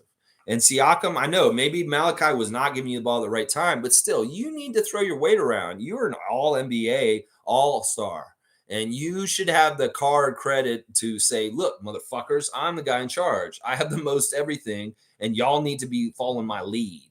And in some ways, that's just not in his personality. That's what I worry about with those two guys in particular, is they're too nice over and over again. They're too nice. They're nice guys. And that's great for being a human being, but it's not necessarily great for being a high-level, top competitive NBA dog fighting in every night. That's what I'm saying. They're great young men. They're absolutely fantastic people. They're just so nice. I don't want that. I want somebody who's a bastard asshole. I really do. I want somebody like that. All right, here's our next part. Point one continued. That is why we have to accept rotations of bench players even when opponents blow us out. It's their development playing time. Yeah, and he brought them in at the end of the game. And I know that he had those old vets with them. It was really Grady, Malachi, and Jalen. They got the garbage time at the end of the last Hawks game. So, yeah. I mean, I'm all about this. In some ways, I don't want to overplay the starters. I'd like to see more from people like Jalen McDaniels and the two ways. And, hopefully that'll happen more over time. We'll see. Lex is saying, you stating I disagree is great. Much better than that's bullshit. Yeah, all right. Yeah. I mean, I don't know. I try to be fair and not to be rude, but I know that also at the same time I'm boisterous and I'm very outspoken. In fact, for this Christmas holiday around my family, who has family with young children, I'm gonna not talk a lot. I already told my brother on the phone the other day. I told him, I said, look, my strategy this Christmas is to only talk when people talk to me, and I won't be outspoken, and I'm really gonna try hard. Lex is childless and he's a crazy, filthy mouth doesn't mean that he should be able to just have a free reign and no filter. So I'm going to be very quiet around my family around Christmas. I feel like that's the best strategy for me for a couple reasons. Whether I'm going to let out an F bomb or I'm going to get too political and just start going off on something that's pissing me off about Doug Ford or something like that. In some ways, I just don't want to get engaged in conversations with certain family members because I know it can go real ugly quick. Yeah, yeah. Let's see. Seymour saying when I found out SB4 had a dog, he got a little new pup. Now I got two. You went and got a couple dogs because Space Cadet saying, what the hell is Ahmed Man tweeting last night about how many Raptors friends hating Fred? These media guys just make things worse. Laugh out loud. Yeah, maybe this guy's all upset because he lost his job. I don't know if Ahmed Man's been picked up after Yahoo Canada canned him. And, I don't know if he has another job in the media. He may be just freelancing at this point, and maybe he's a little out of pocket. He's been a little bit of an asshole all along, guys. He's always putting shit out that's not helpful to the team. This is what I hate about some of these media guys is they're not helpful to the team. And in some ways they want the scoop more and they can be destructive to the team just in the name of furthering their own careers. So yeah, fuck Ahmed Man. And Space Cadet, if you saw that, I would say the same thing. He's pissed me off and I've actually warned him on Twitter. I've said, dude, what are you doing, man? Fuck you. We don't like you, bro. If you're going to be doing this kind of shit. So if he did that, I'm definitely with you on that, and I'm giving you a dunk. And fuck you, Ahmed Man. Especially now that you're out of work, I don't feel sorry for you because in some ways, like I see the good stuff you do in your interviews with people like Jeff Doughton, Javon Freeman Liberty, different things with CJ Miles. That stuff's all great when a player's involved with you. But if you're by yourself and you're just kind of opining, or some of the things you tweet is just stupid. Like I told some of them recently, I'm like, y'all are supposed to be intelligent about basketball, but some of y'all's opinions just really show that you really don't understand team building and franchise building in the NBA because you really question some dumb shit. Like you're supposed to be knowledgeable, Ahmed Man. You're supposed to be knowledgeable, Oren Weisfeld. You're supposed to be knowledgeable about things. And sometimes I feel like you guys are really dumb when it comes to certain stuff. So fuck Ahmed Man, especially if he's talking about how many Raptors friends hate Fred. Like, I don't get that. People hate Fred. Jordan Bolton hates Fred. I don't know who hates Fred. Scotty didn't hate Fred. That's the person that everybody's saying hated Fred last year, but that's not right. Cowboys saying, let's do this. Let's do this. All right. Yeah, I'm going to definitely get a cutoff because I'm going to be done in an hour. Let's see. Fiercely saying that Cowboy, we are talented indeed. Canadian Cowboy placed 4th out of 5th, but the team is new and only started playing together for 3 months. I see the importance of team synergy when we as an organization play against school teams who have played together for years. But I can also say the coach plays a role in developing that chemistry. See, Fiercely sees it on her daughter's team's level about how you need to build culture, how you need to build foundational stuff for your team. And that's why we can't wipe Darko and what he's trying to do quickly. He needs to get a chance to set the table and see if we can rock with this. And in some ways, y'all are not allowing him to set up. You're already prejudging him too early. And that's exactly right. Fiercely says that she sees other teams that her daughter's team plays against that have had established people and people around for years, and they have their shit way more together. And that is a difference. And that's something we should strive for in continuity within the Raptors organization. That's why I really wanted Nick to be our Popovich and hang around because I knew he was a good person for that job. But in some ways, Morey got to him. And he was just, it's over. He had to go. It sucks. Let's see. Cowboy's saying that's good. The only thing that matters is that she had fun. There you go. Cowboy bringing it around to the most important thing is that she enjoyed herself and that she got something from the team sports, the camaraderie, the good sportsmanship, and just the fun of achievement in playing, regardless of outcome or even their own stats. That's what I'm saying. In some ways, what is hockey doing right now? Junior hockey in Canada has banned every single fan and person and the spectators out. There's only going to be players and refs because the fans, the coaches, not the coaches, the parents, and people sitting in the stands have been so abusive towards referees and so awful and stupid, they're banned from games now. That you can't watch it in person. You have to watch it on TV. If you're going to have your kid play in a hockey game, it's only going to be the refs and the coaches and the players. And you ain't going to have no parents in the stands because of their out of pocket bullshit. That's what I'm saying. People need to circle around and understand what's important about sports. It's participation and achieving and getting better. And sometimes getting better, it doesn't have anything to do with winning overall. It has to do with improving and being a better person the next day after the day before. And that's on a different level than a whole other things, parameters for success. So, all right, let's keep going. Jillian's saying at Cool Cat, Bobby Webster stated before Nick Nurse left on Raptors Tonight that we're in development. If it's as much as of the rest of the world just ignored his words and continues to do so. Yeah. Well, that was part of the problem with the disconnect with Nick is Nick really wants to win because he wants his winning percentage. He wants everything to look good with him. And in some ways, Masai and Bobby had asked him last year to work on developing our team and getting the development be a priority. That was very delineated at the end of the year. It's like they were saying two different things. And at the time I said it, it was like, well, Masai's saying he wants to develop for the future. And Nick is saying we need to win now. Well, something ain't jiving there. And well, that's something. So the front office has been saying this whole time, we're trying to develop. Well, we had a very talented team to try and develop. So Nick was trying to win also. I mean, I thought we could do both at the same time. And some teams are successful in doing that. But in some ways, it is kind of like, all right, we're just going to put all of our ducks in a row on the development side at this point because winning is not consistently happening. And some of the ways that we're getting in close games and not closing games out to win shows that we should not be in a winning mode. We should be in a development mode. And people should listen to the horse's mouth. Bobby Webster, Masai Ujiri, Darko Rajakovic, Scotty Barnes, Pascal Siakam, OG Anunoby, those people, and not so much other people. Let's see. Cowboys saying, I still hear Jillian's voice. Alley-oop. You want an alley-oop for Jillian? All right, we can give it alley-oop to Jillian. She's on here in the middle right there. Yeah. Okay.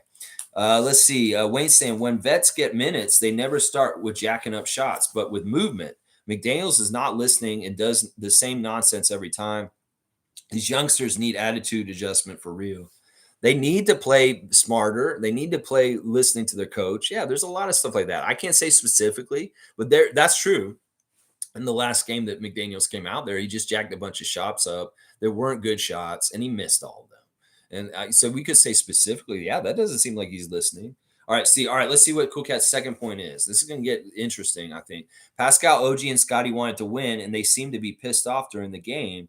Pascal went at Flynn on the court after he didn't pass the ball 3 times consecutively and 3 turnovers. Yeah, that was that section of the game where Malachi was pissing me off. There was one play where he tried to force the ball into Precious, and that caused a turnover. All right, so you were at the game, and you saw Pascal going off on Malachi for freezing him out. Yeah, I have no patience with that. Once again, I will kick the fuck Malachi Flynn off this team real fast if this is the kind of shit that's going on with them like that. Yeah, I ain't cool with that at all. I'm glad that these guys wanted to win and they really, really cared. And I could see them being upset when we waved the white flag and we brought the bench in for the end. It wasn't realistic that they were going to come back and make it happen. So Darko made the right decision to clear the bench and bring them off. But I'm sure when they came off the court, they were pissed. And in some ways, it's like that's pissed because they didn't do well enough to win and that they're coming off the court and it's become a blowout of a 20-point lead in the last couple minutes of the game. In some ways, I can see where they're very frustrated, upset because they didn't accomplish what they were trying to do that night. They really, really didn't. Jillian saying, laugh out loud. Thanks, Canadian Cowboy. Yes, Alberta beef. It's amazing. All right, Monique is saying, we picked up Drake Jeffries. That's his name, Drake Jeffries. What a great first name. Aubrey Jeffries on the team for 905 at this point. Jillian saying, Cool Cat, you said you were concerned and hurting my feelings. Well, I don't think she meant like she wanted to not rain on the parade or something like that. Or I don't know. My feelings are whatever. It's whatever. And maybe because I'm very protective of Darko and Dennis right now, that some of the things she's going to say maybe like hurtful about them or something. I don't know. She may have more to say still. We got to see. Seymour saying Coloco coming back like a Christmas present for us. Pause. Wait, what? Coloco coming back like a Christmas present. Pause. Yeah, that's a little weird. I don't know. I don't know how to mark that. Let's see. The best in Canada. The best in Canada. The beef. Alberta beef. You hope so. You hope that he's coming back. I hope so too. I'm about that. All right. Yeah, definitely cut me off right now because I'm not going to go past. I don't want to go past 11:30, and I really don't want to go to. And if I get to 12, that's way too far. Way too far. So yeah, definitely cut me off right now, guys. No more comments. I see that Jillian already did it, but nobody listened. Cool Cat saying, then during the game, OG's expression changed. He was pissed off at the losing. He stopped defending. He gave up. That's terrible news. No, I could tell that. Like during the third quarter, connecting of the team like disappeared. You could feel it like tangibly because they weren't playing together. And that's when OG just gave up and he stopped playing defense. I could see that. And that's not going to help anything. No wonder they started building a 20-point lead if OG just stopped like doing stuff. That's no good. That's no good. All right, she's saying drink water. All right, drink water. After the game, Pascal, OG, and Scotty didn't bother to do the sportsman-like shaking hands with the team. They left the court one by one, totally pissed. I'm totally with that. In some ways, they were probably pissed because Trae Young was talking shit and he backed it up. And in some ways, they didn't. No, I don't have any problem with them being Pistons and not shaking people's hands. If they're that upset, that's fine. In some ways, that's a really good sign that they are not okay with what's been going on and they're pissed. Okay, well, that's interesting. I've seen these guys do this before. You know, Scotty's done this many times actually, where he just leaves the court. If he has a friend on the other team, he'll hang around and go say hi to them. But if he doesn't have any of his guys on the other team, he'll just walk right off the court. He won't say anything to anybody else. In some ways, I say that's a sportsmanship thing that's not good to do. But in some ways, I also like it because it shows that they're that much of a competitor and they're so pissed and upset. Yeah, so that's interesting. Okay, thank you, Cool Cat, for the info. It's Cowboys saying shit, and she's also saying I got the impression they wanted to win, but that's not a priority this year for the team. Well, in some ways, it's not. It's not like so. It's not really like that. Like you're talking about it where it's like we just decide this is the mode we're in. I think every single night the Raptors are trying to add up to winning, and it's like it's like it's not like we switch the Noah system. We're going to development or we're going to winning or something like that. I think that every game we step on the court, we want to try and win. It's just whether it adds up to winning or not. In some ways, we're not talented enough to win most of the time in the league at this point. That it's not that it's that we're just not playing a high enough level to match the other teams to beat them. Every night, it takes some sort of formula of winning to add up to winning. And in some ways, we're missing and losing in certain categories like open free pointers and free throws that it really doesn't help us to win. So I don't know if they really want to win. Like I said, I've been saying all weekend, that's on them. They need to step up and do better. And they can point fingers and say it's the coach. They can point fingers at other teammates. But ultimately, especially those three, they have the most power over all this than anybody else. They really do. I mean, the coach can only coach from the sidelines. In some ways, Scotty, Pascal, and OG are the most powerful people to determine whether the Raptors win or not. That's just the damn truth. It's just, and in some ways, it's like, look, if they want to win so bad, it's on them. And every single person in the Raptors, the first person they should be blaming is themselves first. If Darko does it to himself. He said, I should blame myself. I have not prepared the team well enough, and I've not got them winning enough. Scotty should be blaming himself. You know, I did so well. I did really play well, but there were little things I didn't do exactly right in the last game against Atlanta. OG, you know, figure out what you got to blame. Every single person. Malachi should be looking at himself inwardly and thinking about what he could have done better.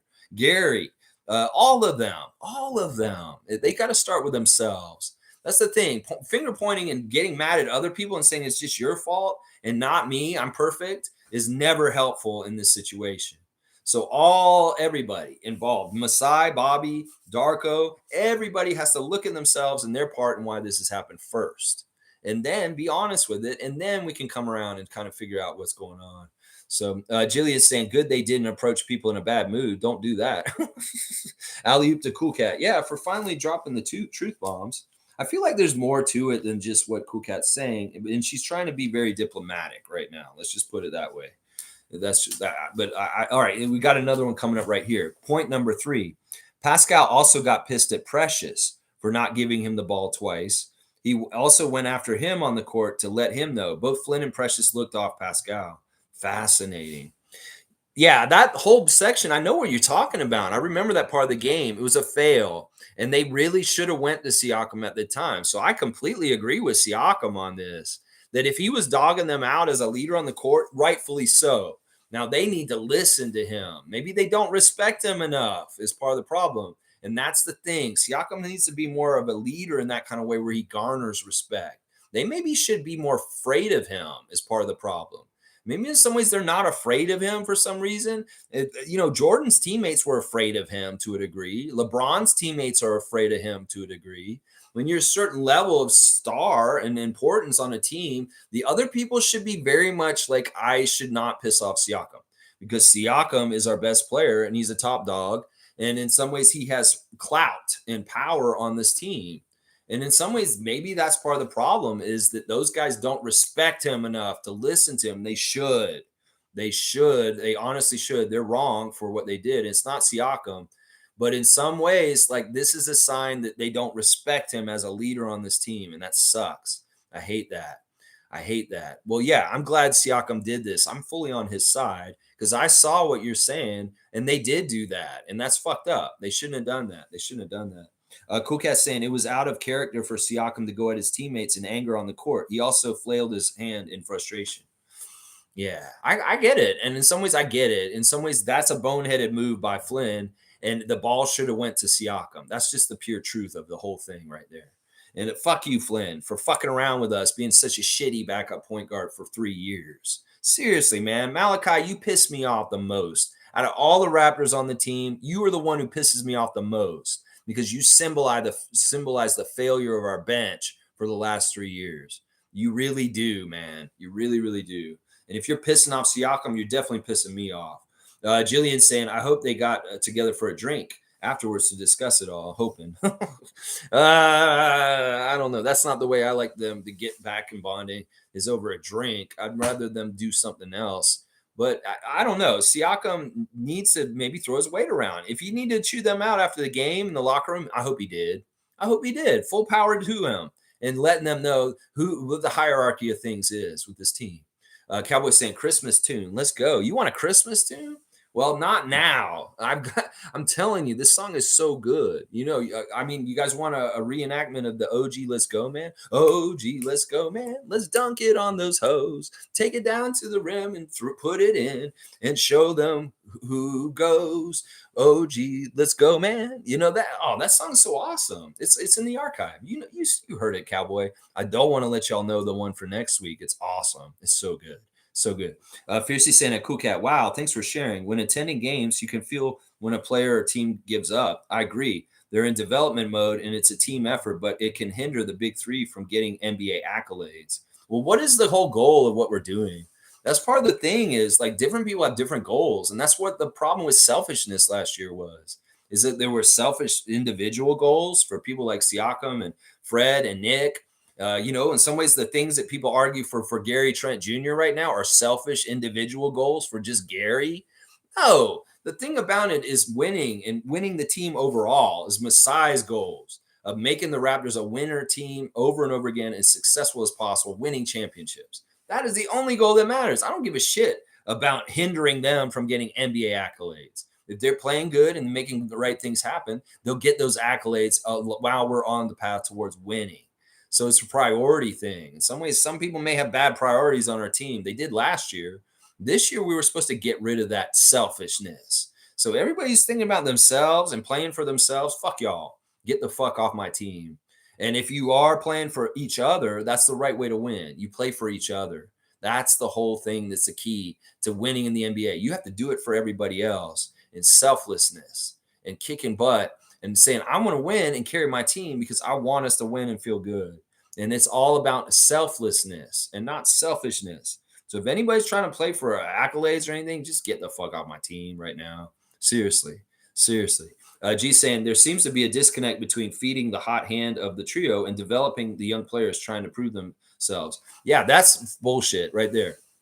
I don't care who is going to be the hot hand. If it's a bench guy or a big three or whoever it is, go to it. If it's Malachi, he's hitting threes, go to him. If it's Gary, go to him. If it's Pascal, go to him. That's a problem. In some ways, we're not going the well. And Leo Routen's very, very vocal about this. If it's a hot hand, go to the hot hand. Pure and simple. And forget all this shit. I'm totally with this.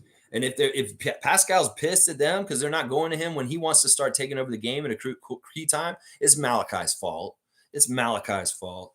Yeah, let's see. Cool Cat saying, my impression was that Flynn and Precious decided it was their time and ignored Pascal. Bench is developing, and the Pascal, OG, and Scotty wants to win.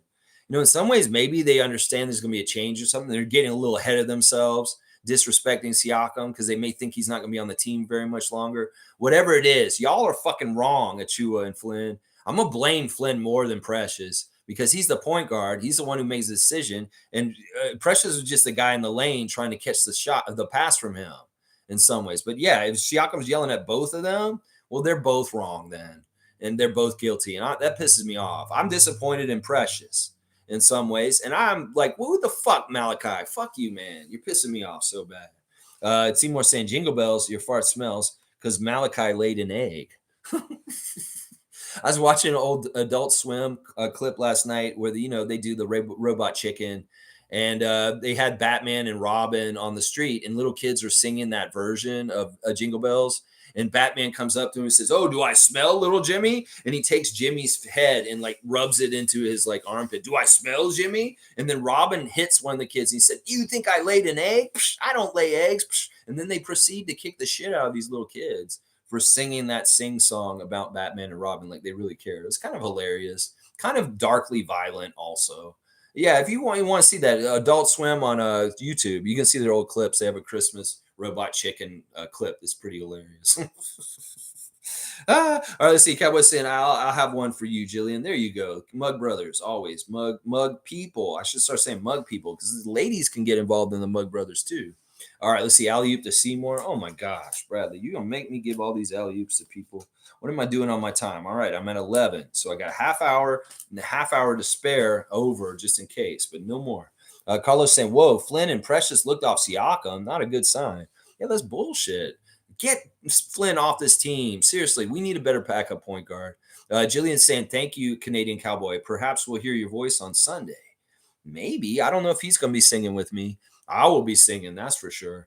Cowboys saying, Pascal, OG come from a winning mentality and the losses are wearing on them. I think OG is done with losing. His defense dropped because it takes energy and won't matter because development mode. Yeah. Once again, it's like, listen, you keep acting like it's a setting on a machine. You go from like dice to it's like a blender. You're doing blending or dicing or whatever. No, it's not like that.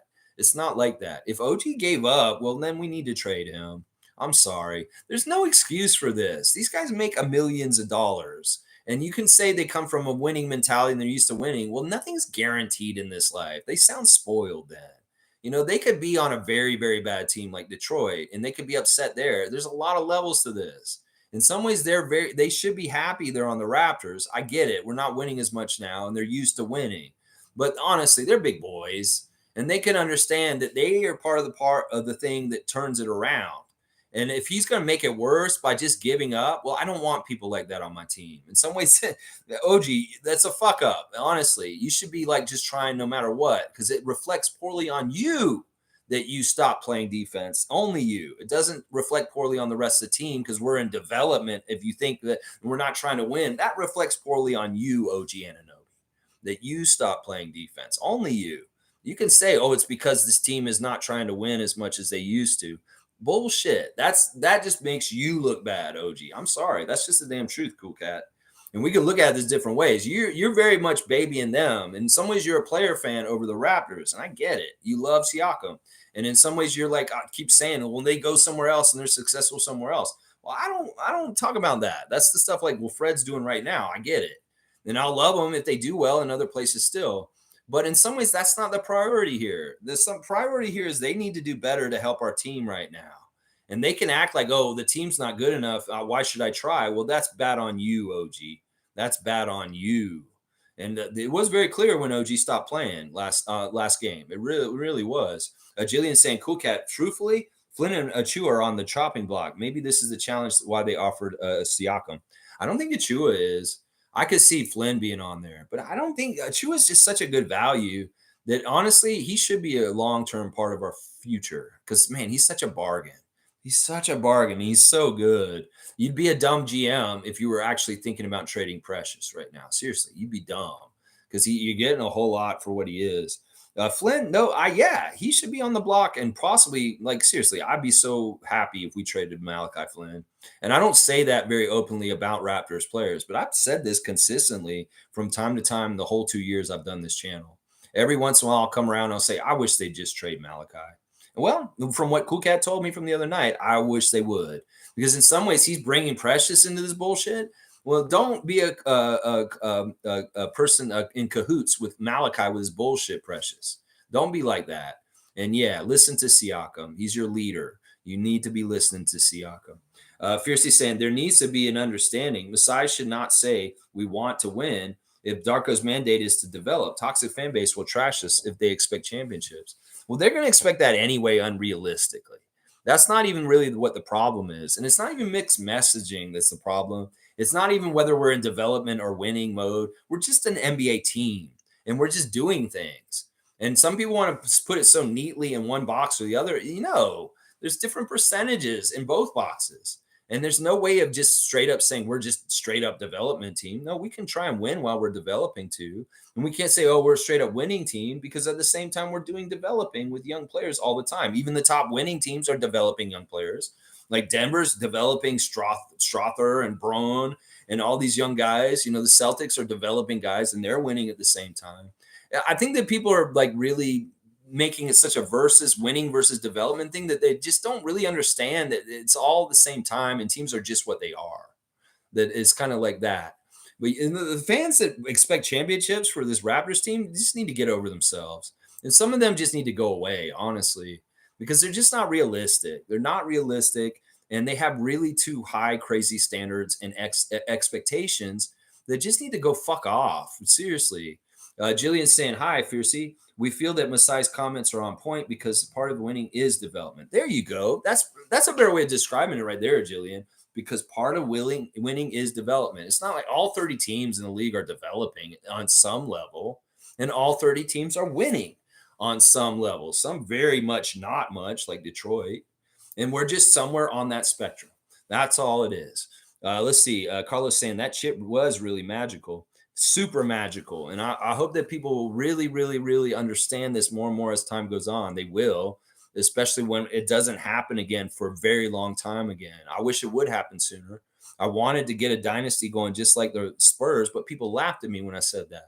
And now I understand why they laughed at me, because they know that, oh, they're never going to let you guys win again. And if we do it again, it'll be very gangster. Just like in 2019, when they thought that Golden State would just beat us. In some ways, they were cocky, and they thought the star power of the Golden State Warriors would just beat us no matter what, and they would be no problem. But that's not what happened. We went off the script, and that very much, in some ways, angered the NBA. And we went and stole that championship. Seriously, that's why all these idiots said that they would have won if they'd had these people not injured. Well, I think we were so good that year, we were going to win no matter what. It was just we were going to go take it no matter what. That's just the kind of team we were that year. Let's see.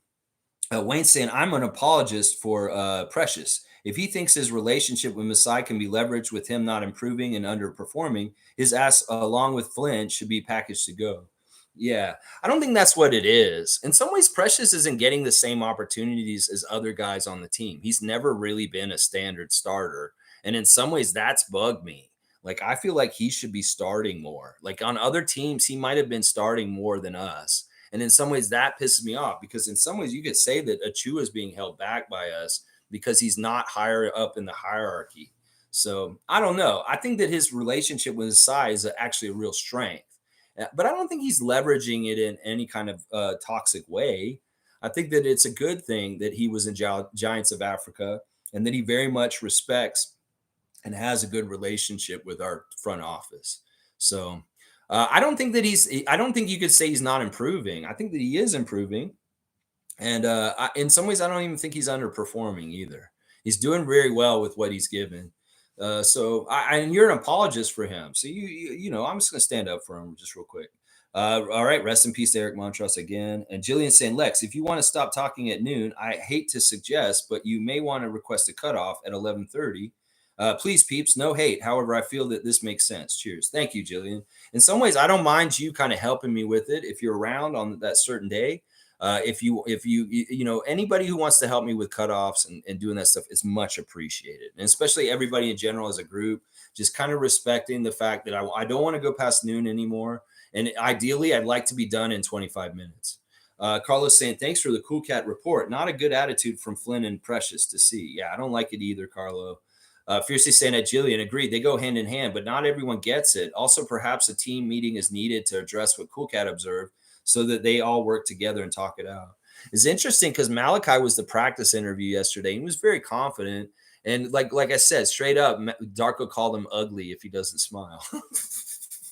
But yeah, Malachi, very short conversation. I don't know. In some ways, he's annoying me. He really is annoying me. I think they did have a team meeting. I bet you they talked a lot about this after the game on Friday right away. They're not the kind of team that lets things just linger like last year. This year, they're meeting things headed off at the pass. So I'm sure that they did have a coach and players meeting about maybe some of the issues that Siakam had with things that happened at the end of the game on Friday. Cool Cat saying, I think the frustration might weigh on players who are in their prime. Jakob said he chose Raptors because they are not a developing team. Now he comes, we're developing. Pascal, OG, Prime, critical. Once again, this is something that you're really kind of just totally doting on the player. This is not a guarantee in any kind of way for anybody. Primes don't matter in the league. A prime of Damian Lillard was in Portland and it wasted away. So many people's primes in the NBA aren't successful with championships over and over again. It's all relative. So in some ways, it's like, look, could they say it's successful or not? In some ways, there's levels of different success. And if you just expect them to win championships, well, you're part of what the issue that I was just talking about. It's unrealistic. So what? You know what they should care about? Whether they're getting paid the amount that they'd like to get paid for them that they play. They should care about being healthy, and they should care about feeling like they're being competitive, and that's it. They shouldn't care about winning overall. They shouldn't care about like, oh, this is my prime and it's getting wasted. No, nothing in the NBA is getting wasted. They are in the league and they're getting paid a bunch of money and they get to play a sport. It's a kid's game. And that's not a waste, no matter where they are in their prime. OG could get turned around and get traded to Detroit tomorrow. And do you think that he's going to feel any better about what you just said? It's a business. He could get traded to Detroit tomorrow. And do you think he's going to feel any better about his winning situation in that point? So this is a cop-out bullshit fucking argument for them that they're wasting their prime. I don't get this at all. They're in the NBA. They're playing and they're getting money. That's very much making full use of their prime. There's no guarantees of winning. There's no guarantees of anything in this league. And in some ways, once again, it's up to the players to carve out their winning and destiny in their future. And so, yeah, and look, Jakob may have said that because he hoped maybe we could be a little bit better than just a development like losing team. But in some ways also, Jakob just spent a whole bunch of time on Popovich's Spurs losing a lot. So in some ways, there's different levels of looking at this. And I don't think Jakob regrets coming to Toronto because this team is not winning as much as he hoped would this season so far. There's levels to this. And he can understand like being in San Antonio and winning 20 games for the whole season, just how bad it can be. And I don't know if Siakam and OG do know that, how bad it can be. Yeah, OG, you get traded to Detroit, you'll find out. So this is what I'm saying. Why are you worried about their primes? And what this says? This is something fuck that shit. It's like, what, they're so special that everybody's just worrying about OG and Pascal's primes? No, nobody gives a shit about anybody's primes across this league. It's cutthroat. It's not nice. And if you want to fucking be babied, maybe you need to go play in rec league and city league. This is the NBA. And be men is what I'm saying right now. Yeah, no, we're not pampering these motherfuckers. Come on. Come on. All right, let's see. Carlos saying, did you see why any disagreements with the players and the coach? This is something that somebody said this the other day, and I thought this is what you were going to say, that they're tuning out Darko. She's saying we have lost several games that we could have won easily. because focus is on development. So those emotions I saw could be frustration. Those games weren't lost because of development. Those games were lost because of poor execution by players in the game, whether it's missing free throws, whether it's not executing on offense, whether it's having lapses of defensive judgment. These are all the reasons why we're losing. You can't blame development for why we're losing. We're losing because our players are not playing professionally enough. They're not making free throws. They're not making open threes. They're missing assignments on defense. They're not playing to a standard that wins in the NBA. That is the only reason why they're losing, is because they're not playing to a winning level of basketball. And it has nothing to do with development. It has to do with how well they're playing. And free throws missed are a signature indicator of them not playing well. Missing open shots like crazy is an indicator of not playing well. Missing assignments on defense and not communicating correctly, that's not playing well. They communicate effectively and they win the first game against Atlanta. They don't communicate effectively in the second game, they lose. It's as simple as that. If they want to win, they need to communicate better. They want to win, they need to make their free throws. If they want to win, they need to make open threes. If they want to win in the last 5 minutes of the game, they need to take it more seriously and play perfect basketball, no turnovers, perfect defense, and execute their offense and make the shots. That's pure, simple it right there. When they lost the games against Portland and Chicago at the beginning of the season, I saw failure because they didn't play well enough. I did not see development. I saw failure because they didn't play well enough. And that the development word in this whole thing is just useless. That doesn't make any sense on any of this stuff, Cool Cat. With all due respect, development is not an issue with our team. The team is not playing well enough to win. That's exactly what it is. Fiercely saying, if this happens often, it may cause for Pascal and OG to check out and not mind being traded. I may be wrong. I hope I'm wrong. I can't read their minds, but I would be annoyed as I'm very competitive. Well, that's not the way to deal with that energy. That really, really isn't. In fact, that's counterintuitive. It's counter wrong. If they're really so pissed off and upset, do something about it. That's what I'll say. That's the pure, simple truth of it. You're in the NBA. You play at a certain level in the NBA. You go do something about it. You care so much. This pisses you off so much. It's on you. It's on you. Once again, everybody needs to stop pointing the other way. The other 4 fingers or 3 fingers are pointing at you. When you point at other people, they need to point at themselves each first and take their own responsibilities first themselves. I'll do it for myself. You know what, Lex? You could be more positive and you could be more understanding as a fan. That's your fault, Lex, in this whole thing why the Raptors are not doing well. You need to be more nice and understanding about them and allow for them to fail. That's your critique for you. That's blaming myself for why the Raptors are losing. I don't even play in the games. I don't have nothing to do with this. I'll get to first thing. I'm going to look at myself first before I start with anything else and blaming anybody else. It starts with me first. And that's the way they should all be thinking instead of pointing fingers other directions. All right, let's see. Kareem saying we need to figure out how to develop and win at the same time. We have a lot of contracts due. Winning is critical if we want to retain our players. So I really hope they find that balance like now. Listen, I don't want to retain anybody who doesn't get this, what I'm saying right now. I really don't. And that may be part of the reason why it's so ambiguous about extensions and which direction we're going to go with 3 players, Gary, Pascal, and OG. That may be part of the reason why. In some ways, this is a really maniacal test by Bobby and Masai. And it's the true way to do it. Because in some ways, we got to temper and see the pressure and see what these guys are going to do. Why would we invest huge amounts of money in them if they're not the right people going forward? So in some ways, this is Masai being a godfather. This is being a Don. He's just being a badass and say, yeah, you prove something to me. And then maybe I'll open up my wallet for you. Is really where it's at. And if that pressure, they can't handle it, if they can't be successful in that pressure, then we shouldn't sign them to long term. We shouldn't. We should not, is what I'm saying. Wayne's saying the disconnect is their maturity and their mind and body connection. Precious lacks coordination in many of his mistakes, and we see that disconnection in real time. He needs to listen to veterans. I completely just carte blanche say all of them need to listen to each other. It's not even just veterans. I think that they should be listening to Lil Marquise too.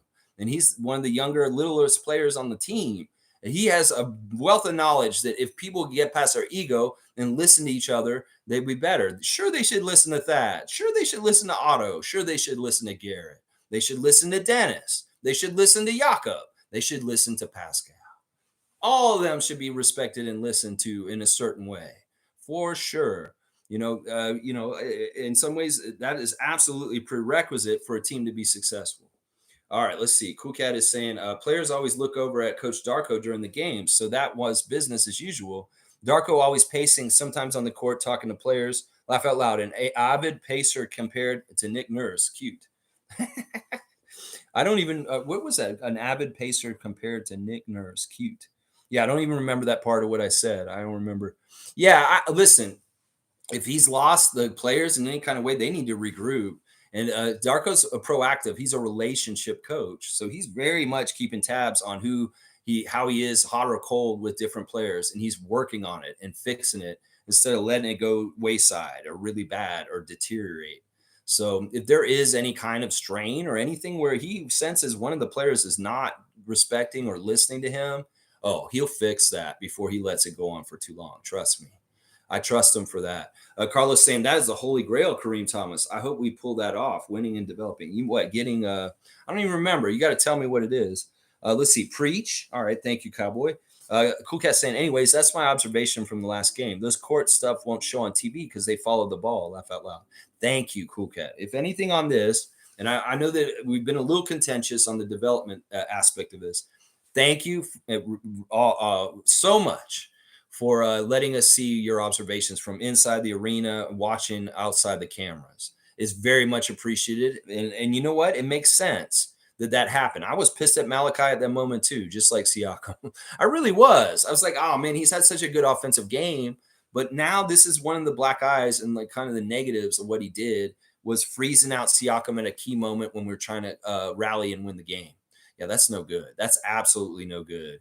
And Siakam was right for going off on him. Carlos saying, Messiahs are superstars. So many ungrateful motherfuckers out there. Yeah, seriously. People don't understand how good it is with certain people until they're gone. And Nick Nurse is a good example of that for this year. Let's see. Jillian saying, Iman Adon via Canuck Yahoo regularly trends negative towards Darko. I don't feel she's into the development year at all. Brings up Nick Van Fleet a lot. I told her we do want wins. It's just hard. Listen, she's another one that's newer. That's the thing. I've seen her on Twitter, and sometimes she's okay. But listen, we have all these new people covering the Raptors that really shouldn't be, because honestly, they don't have a historic knowledge of the game like somebody like me or the rest of y'all that are older on here. In some ways, the younger people that cover basketball really aren't smart and they don't understand the game. And she's one of them. I don't take anything she says with weight. And if she's nagging Darko right now, fuck her with her stupid shit. Like a lot of the tweets that she makes on there just don't make any sense to me anyway. I unfollowed her like a year ago because I felt like she was not very intelligent about her basketball takes. So yeah, this is just showing another side of it here. And it's crazy because she's actually all right. She doesn't have a job anymore because she's one of the Yahoo Canada people. Well, then she's just another person tweeting on Twitter at this point. But yeah, I've never felt like she has a good knowledge base on basketball. I feel like she's somebody who got interested in basketball after the championship, and she's just kind of like acting like she knows about basketball since, because she really doesn't have any like historic kind of knowledge. It feel like it. Yeah. Wayne saying we're rooting for Flynn, and then he pulls this shit. How can we still pull for him when he's conducting himself unprofessionally? Yeah, I don't like this. I don't like this at all. We'll see how things go forward. We need a trade, Bobby. We need a trade. Carlos saying, same as Will Lou. He's losing his shit on development year. Nothing clever being added, just tantrums and rage. Yeah, this is ridiculous. This is so stupid. Y'all need to listen. Amon and Will Lou, y'all need to learn the serenity prayer. Y'all need to learn what you can and cannot control. And if you have disgust and upsetness, all you're doing is passing that down to regular Raptor fans that listen to y'all's content. And that's a disservice to everything. If you're doing work for Ed Rogers III, good job, William Liu, you piece of shit, making people get all mad at the franchise when we just need time to reset and recalibrate and reconnect and get things going in the right direction again. Y'all don't help anything with what you say because people listen to you and they parrot it. And they put it around more and more. And then Stevie Roots is talking to me last night, calling me and telling me he hates Darko and he thinks he's a bad coach because idiots like William Liu and Iman Adnan are just fucking talking out of their ass, is really what it is. So let's see. Jillian's saying at Cool Cat, it was highly noticeable that OG wasn't a part of the game anymore. If he was upset, I hope Darko has dealt with this situation by this evening. Go Raps, go. Well, let's see how things go tonight. Wouldn't it be weird if we had a change in the starting lineup tonight and Darko's benched OG for doing what he did in the last game? I wouldn't be upset by that. I would say, OG, you got to come off the bench. We're starting Precious tonight. They did something like that. I would love it because that's kind of showing these guys that it's just not granted to y'all. Y'all are just starters and you just expect you get everything what you want. No, you need to work harder and earn it over and over again. That's what the NBA is on a night-to-night basis, all 82 games. You have to prove your worth and earn it all over again. If you're just coasting on what you've already done, fuck that. You're not going anywhere. You find yourself out of the league real quick.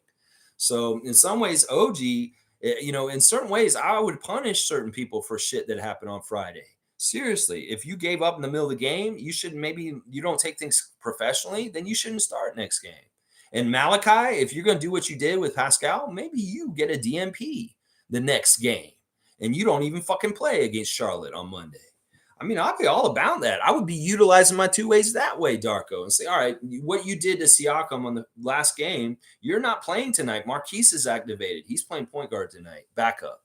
And OG, yeah, we saw how you gave up, and that really hurt us. And that's why partly that they got a 20-point lead by the end of the game and blew us out in the end. Yeah, you're not starting tonight. You're going to come in first off the bench. We're going to start Gary instead tonight, and we're going to see if we can get Gary going now instead of that. Because in some ways, that's who you punish. You don't punish people for not shooting well or in lack of like people just don't like Dennis. They want to take him out of the starting lineup. No, you punish people for giving up on plays and not playing to their hardest and it being very evident. And if OG did that, that's an egregious sin. At least it is in my eyes. It really is. Let's see. All right, let's keep going. Fiercely saying, I really don't want to be mean, but if it keeps going, I think it would be beneficial to move either Malachi or Precious. Some tells me the synergy issue is within the bench, not the starting five.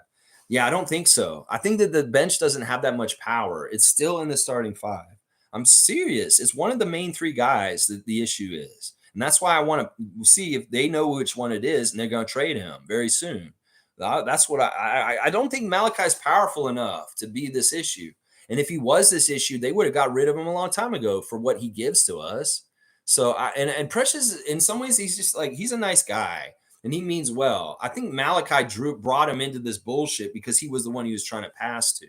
And I don't think that Precious, I think you can come to him and talk to him and say, like, don't do that, bro. Siakam's our guy. You know that. He's like, you're right. You're right. I'm sorry. I could see that being true with him, you know. Jillian saying, Carlo, no reason to watch Will Liu. Dennis Schroeder, nada. Only if Dennis Schroeder's on there, watch him. Yeah, that's what I say.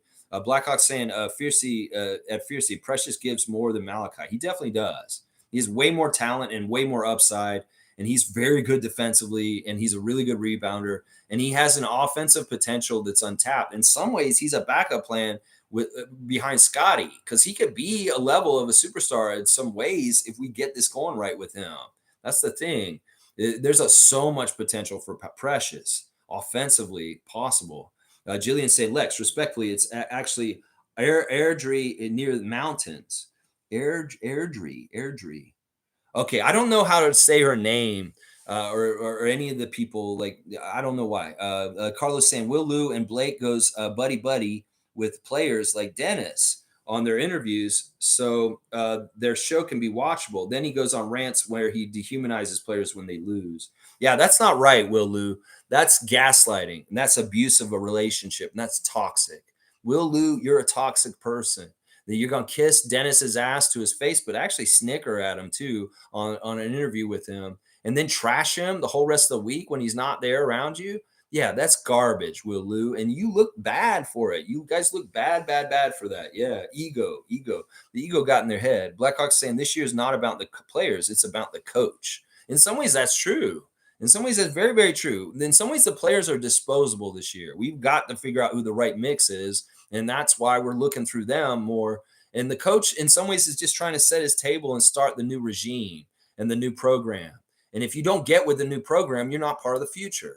It's like, that this is the order of things. If you get rid of the coach, it's like you don't get rid of the coach again.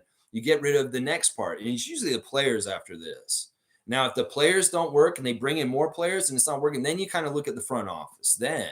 And then if that's not working, then you come back around and look at the coach again. It's kind of like you got to go from each area and kind of say, okay, this isn't working because the coach and this. We scapegoat Nick Nurse. He sabotaged his career. We fire him. We got a new coach. It's not going to be the new coach's fault right away. We got to look at the players now because the players are not doing enough to win. And that's the next place. And then if we get new players, we have trades done and they don't fit and it's still not working at that point, then you may have to start looking at the front office. There's a logical cycle to kind of figuring out how to improve your team. And you don't go to the coach over and over again. Say, oh, the coach isn't working. Okay, this coach isn't working. Oh, there's another coach is working. Maybe it's because your players aren't the fucking right players. Does that make sense? You got to try different things at different times. Carlos saying, yeah, the overreactions. Yep, drink water. Okay, drink water. All right. Fiercely saying, Lex, I actually think we could be great. The issue is we're not defending the threes, are hitting our shots and missing free throws. Our losses have been close. So we executed, we'd be amongst the 6 or 8 seed. I agree with this. If we had a snowball of positive things happening, it can really build and things can get even better and better. That's why the hindrance of the NBA schedule, the referees fucking with us, makes the snowball start to spiral on the negative side. This happened last year. It's very much on purpose, and they're trying to do it again to us this year also. So that's what I'm saying. If we made our shots, we made more of our free throws, that would snowball in a positive direction towards more great things. So in some ways, that is where the problem is. We need to get a snowball building in the right direction instead of against us. And that's the problem. We're having things snowball against us instead of for us and momentum of progressing and being good. We would be great if we made our free throws and we made our 3-pointers. We would be great. We would. Actually, we'd be good at least, if not possibly getting towards greatness. So Carlos saying exactly, Fiercey. In some ways, things are fixable. Yeah, I think so too. And in some ways, we may overreact in the really bad times. Wow, we should be like maybe kind of just tinkering. Blackhawk saying Pascal will have to learn to be more authoritative. Does not matter where he plays. It's part of top players' growth. Pascal can't reserve his inner dog for just PJ Tucker or Paul George. Yeah. In some ways, this is a learning lesson for him. That, if he's so mad at Malachi and Precious from the other day, you learned a lesson and you want to be more respected. Well, let's get that respect for you, Siakam. You deserve it. Leslie, too. So good to see Leslie Hart, a longtime Raptor freak, and I'm glad to see her return to the chat. Good morning, Raptor freak family. We have been inconsistent, but I think the team is trying to figure out Darko's schemes. I predict a stronger second half. I love it. And I hope you're right, Leslie. I'm going to give you a dunk for showing up and saying hi today. There you go, Leslie. And you got your 4th dunk. I love it. And I appreciate what you're saying. And I'm exactly with you on it. I think that everything you're saying, I think we're going to have a better second half also. It's going to be after a trade. And the trade will have ramifications that will hopefully really show the aptitude and ability of our front office to really discern what will help us and what is the problem and make it all work both ways. We get something that really helps us and we maybe get rid of something that was the issue with the team right now. So that's what I'm hoping for. And that could really give that snowball of good momentum towards good things. Wayne saying development does not mean you don't try to win. I know that's not what you were saying. Failure is a part of success, but players have to play to win. This is a professional league, not the G League. Yeah. I'm getting more and more hardlining with Wayne Strainer. Wayne Strainer's been a tough, like a cutthroat kind of like competitor kind of guy, and the way his mentality and how he approaches things. And I'm getting there with him, even in the losing. But at the same time, I'm giving allowances for them to be who they are and just let them do what they're going to do. I'd love for them to win more, but in some ways, I'm okay with them losing a lot this year because if it helps us in the long-term future, that's what we need to do. Sometimes you have to do the tough stuff now for better stuff later. And that's what this is for the Raptors at this point. I wish more people understood this. Carla wants an alley-oop to Leslie because Leslie showed up. Sure, we can do that. We'll give her another one today. Why not? She's got 5 now. All right, let's see. Blackhawk saying it, Wayne, when you play Malachi in a game where he struggles, hang on. All right, like it jumped ahead. Let me make sure. When you hang on, I want to make sure. Okay, yeah, I'm definitely no more comments, and I'm gonna finish this up. When you play Malachi in a game where he struggles, playing to win is not the objective. Is Darko's world, his vision on how to bring guys along at the sacrifice to the W. I believe in Darko, but I recognize that he has a big amount of rookie head coach experience. Yeah. I mean, you can read into his rotations about whether he's trying to win or not, but that's usually not a good idea because I think that it's just blanketly he's trying to win, and maybe he's made miscues with the rotation. That may be one of his weaknesses a little bit. Is some of the rotations he's doing at different times of the game are not exactly right. Now, in some ways, Nick had this problem last year too. We know Nick had a lot of criticism about the rotations with the bench and how he's doing things. So this is in some ways it's like it's not the coaches because two coaches both last year and this year are having this issue. It's a standard of play that's held by the players on the bench when they come in and whether they are just up to the level of competing with the NBA players on the other side. And in some ways that's the same issue here. The bench needs to be better. And that's why I'm crying out for trading one of the big three guys, well, one of the two of the big three, and getting a better fleshed out, more role players and different stuff to enrich our bench with more quality overall so that they're not having such a drop off in talent. That's the issue last year, and it's the same issue this year. And in some ways, both Nick and Darko have tried to manage it their best, considering everything. I think that Darko's done better than Nick in some ways because he hasn't put one starter with four bench out as much as Nick did last year. And he's been more safe with a safety net. So it's a tough thing. It's a tough thing to balance. And in some ways, because it's happened for both coaches, it's indicative that our bench is just not good enough. And then some people will say, well, that's Bobby and Masai's fault. Well, in some ways, you may be right. Let's see if they can fix their mistake and make it better. And very soon, hopefully. Let's see. Jillian, you know about Airdrie? Okay, I don't even know what you guys are talking about. Blackhawk saying Malachi should only touch the floor when Trey is not on it. Yeah. Even when Dennis is out there with Trey and he's guarding him, Malachi, they'll do a switch so that Malachi has to be guarding Trey, and that was part of the reason why Trey went off on Friday night is because we can have the intention to have Dennis on him, but somehow they get a switch, and then all of a sudden Malachi's guarding him. And no. In some ways, I agree with this. He shouldn't be on the court when Trey Young's out there because he eats them for lunch. Carlos saying, looks like there are a lot of things Darko has to fix from the past system, attitude and habits from these players. Yeah, he's cleaning up a lot of crap. In some ways, he has to build a whole new culture, and he has to see who's going to get with the program or not. Carlos saying, these guys have tendencies to not play D when their shots are not falling. Yes, that is one of the biggest truths about this year, and everybody's criticizing them about it. Thad Young on Open Gym, Darko, and in some ways, these guys need to get it together and understand that. Blackhawk saying he can only fix habits, but the system is his now because not. Yeah. Siakam has never claimed his leadership. He got to demand it. Exactly. I'm with Neil on that. I want him to go and take it. Nothing in this league is given. You got to go take it. Fiercely saying Scotty respects Pascal, Jakob, Dennis, OG as well. I'm telling y'all, something is up with the bench unit. Agreed with Blackhawk. Precious adds more value as his defense over Flynn. Yeah. All right, let's see. Kuket saying, Lex, to be fair, last year the players did do what Pascal asked. This year the team moved away from Pascal, so the players are comfortable to looking him off. It's Scotty's team now. Dynamics are changed. All right, I want to be fair with this too. I could see this being true to a degree, but I don't know if it's really like that. Now, if these guys were egregiously doing that in the last game, that's messed up. You know, Flynn should never have been like that towards Siakam. He really needs to understand his place in the pecking order. And in some ways, that seems like what's the problem with this. You think it's because Darko told him to do that? I don't think so. I think that Malachi, because he was perfect from the field, he decided he was going to be the guy running things and taking over. Yeah. I mean, I can see what you're saying. And I don't think it's as big of an effect as it should be. Because in a lot of ways, these guys need to just look at Siakam and how hard he works and his resume, and they just need to respect him. And it's not about Darko lessening his role in the offense that makes them less respect him. This is a fucking problem with Malachi Flynn in some ways. Tristan's laughing. Wayne's saying accountability is lacking. Pascal, OG, and Scotty show improvement. These other guys have not. We're within 6 points when they were doing their nonsense. Darko needs to sit this out. Player solution. Yeah, I can't agree with it. Argue with any of that.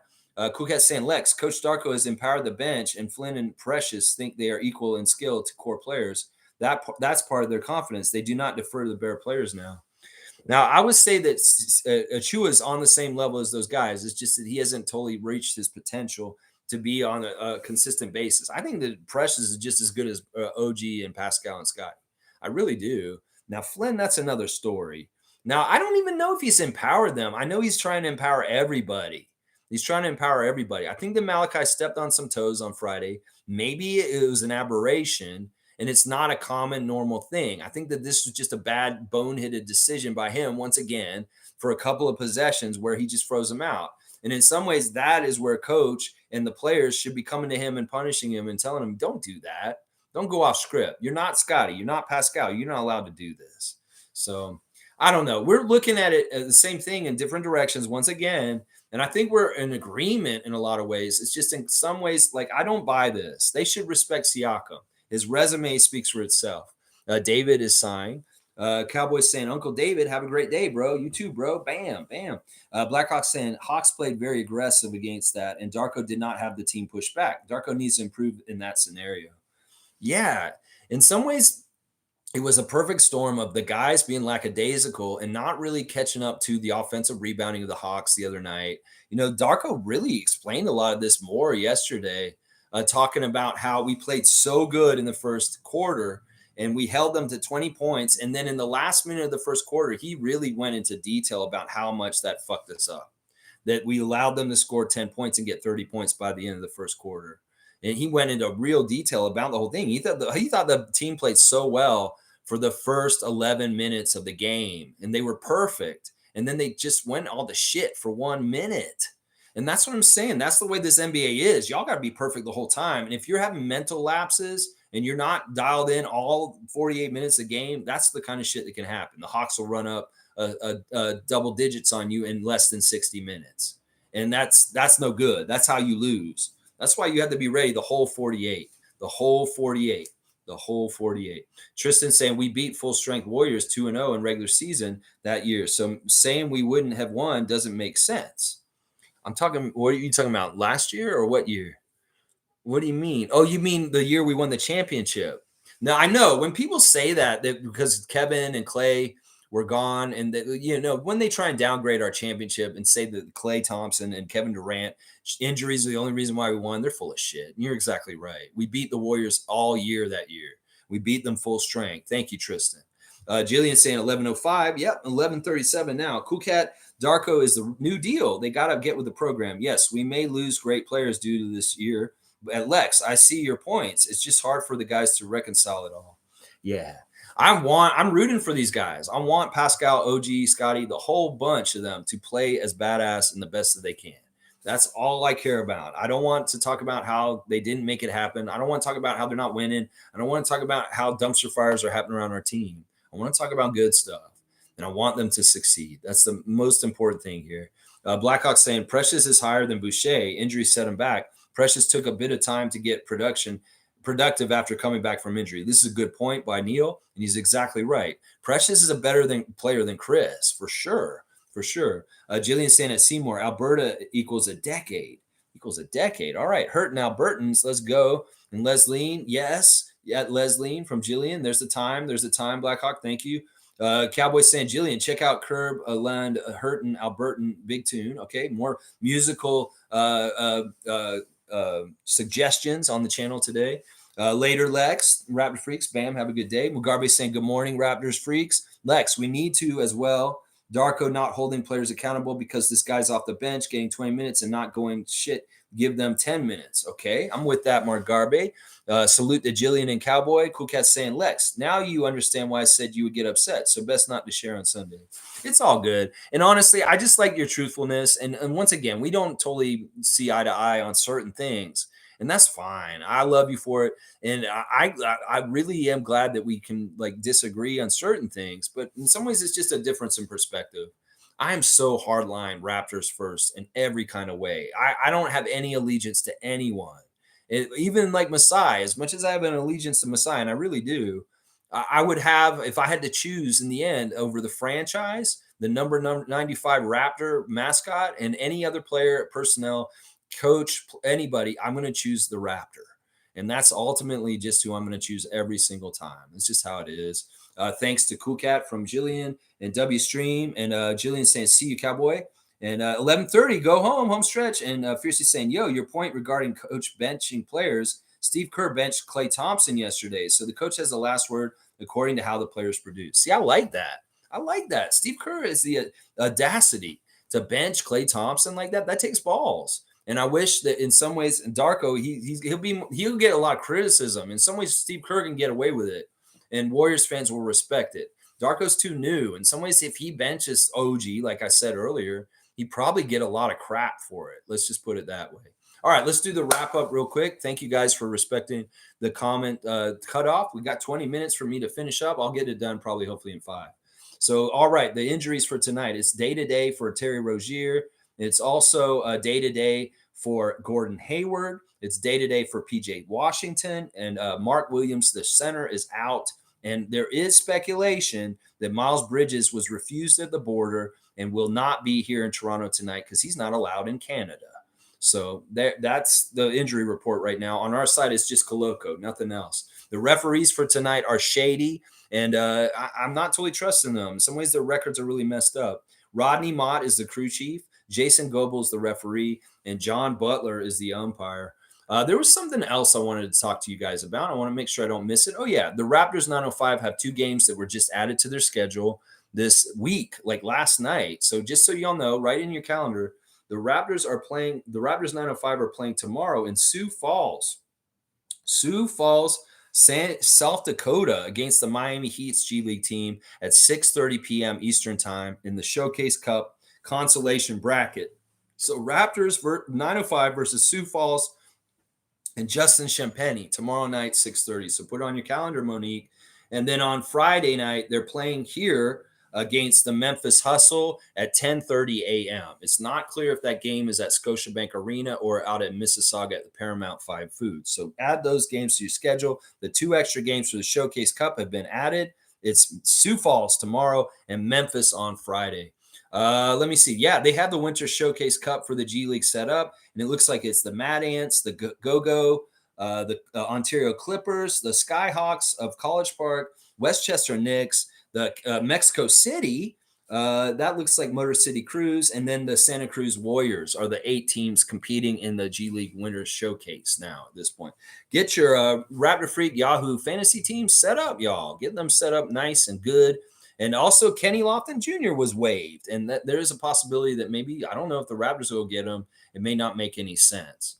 All right, and we want to wish well to Kareem Abdul-Jabbar, who had a spill this weekend at a concert, and he's in the hospital. We want our greats to be all right.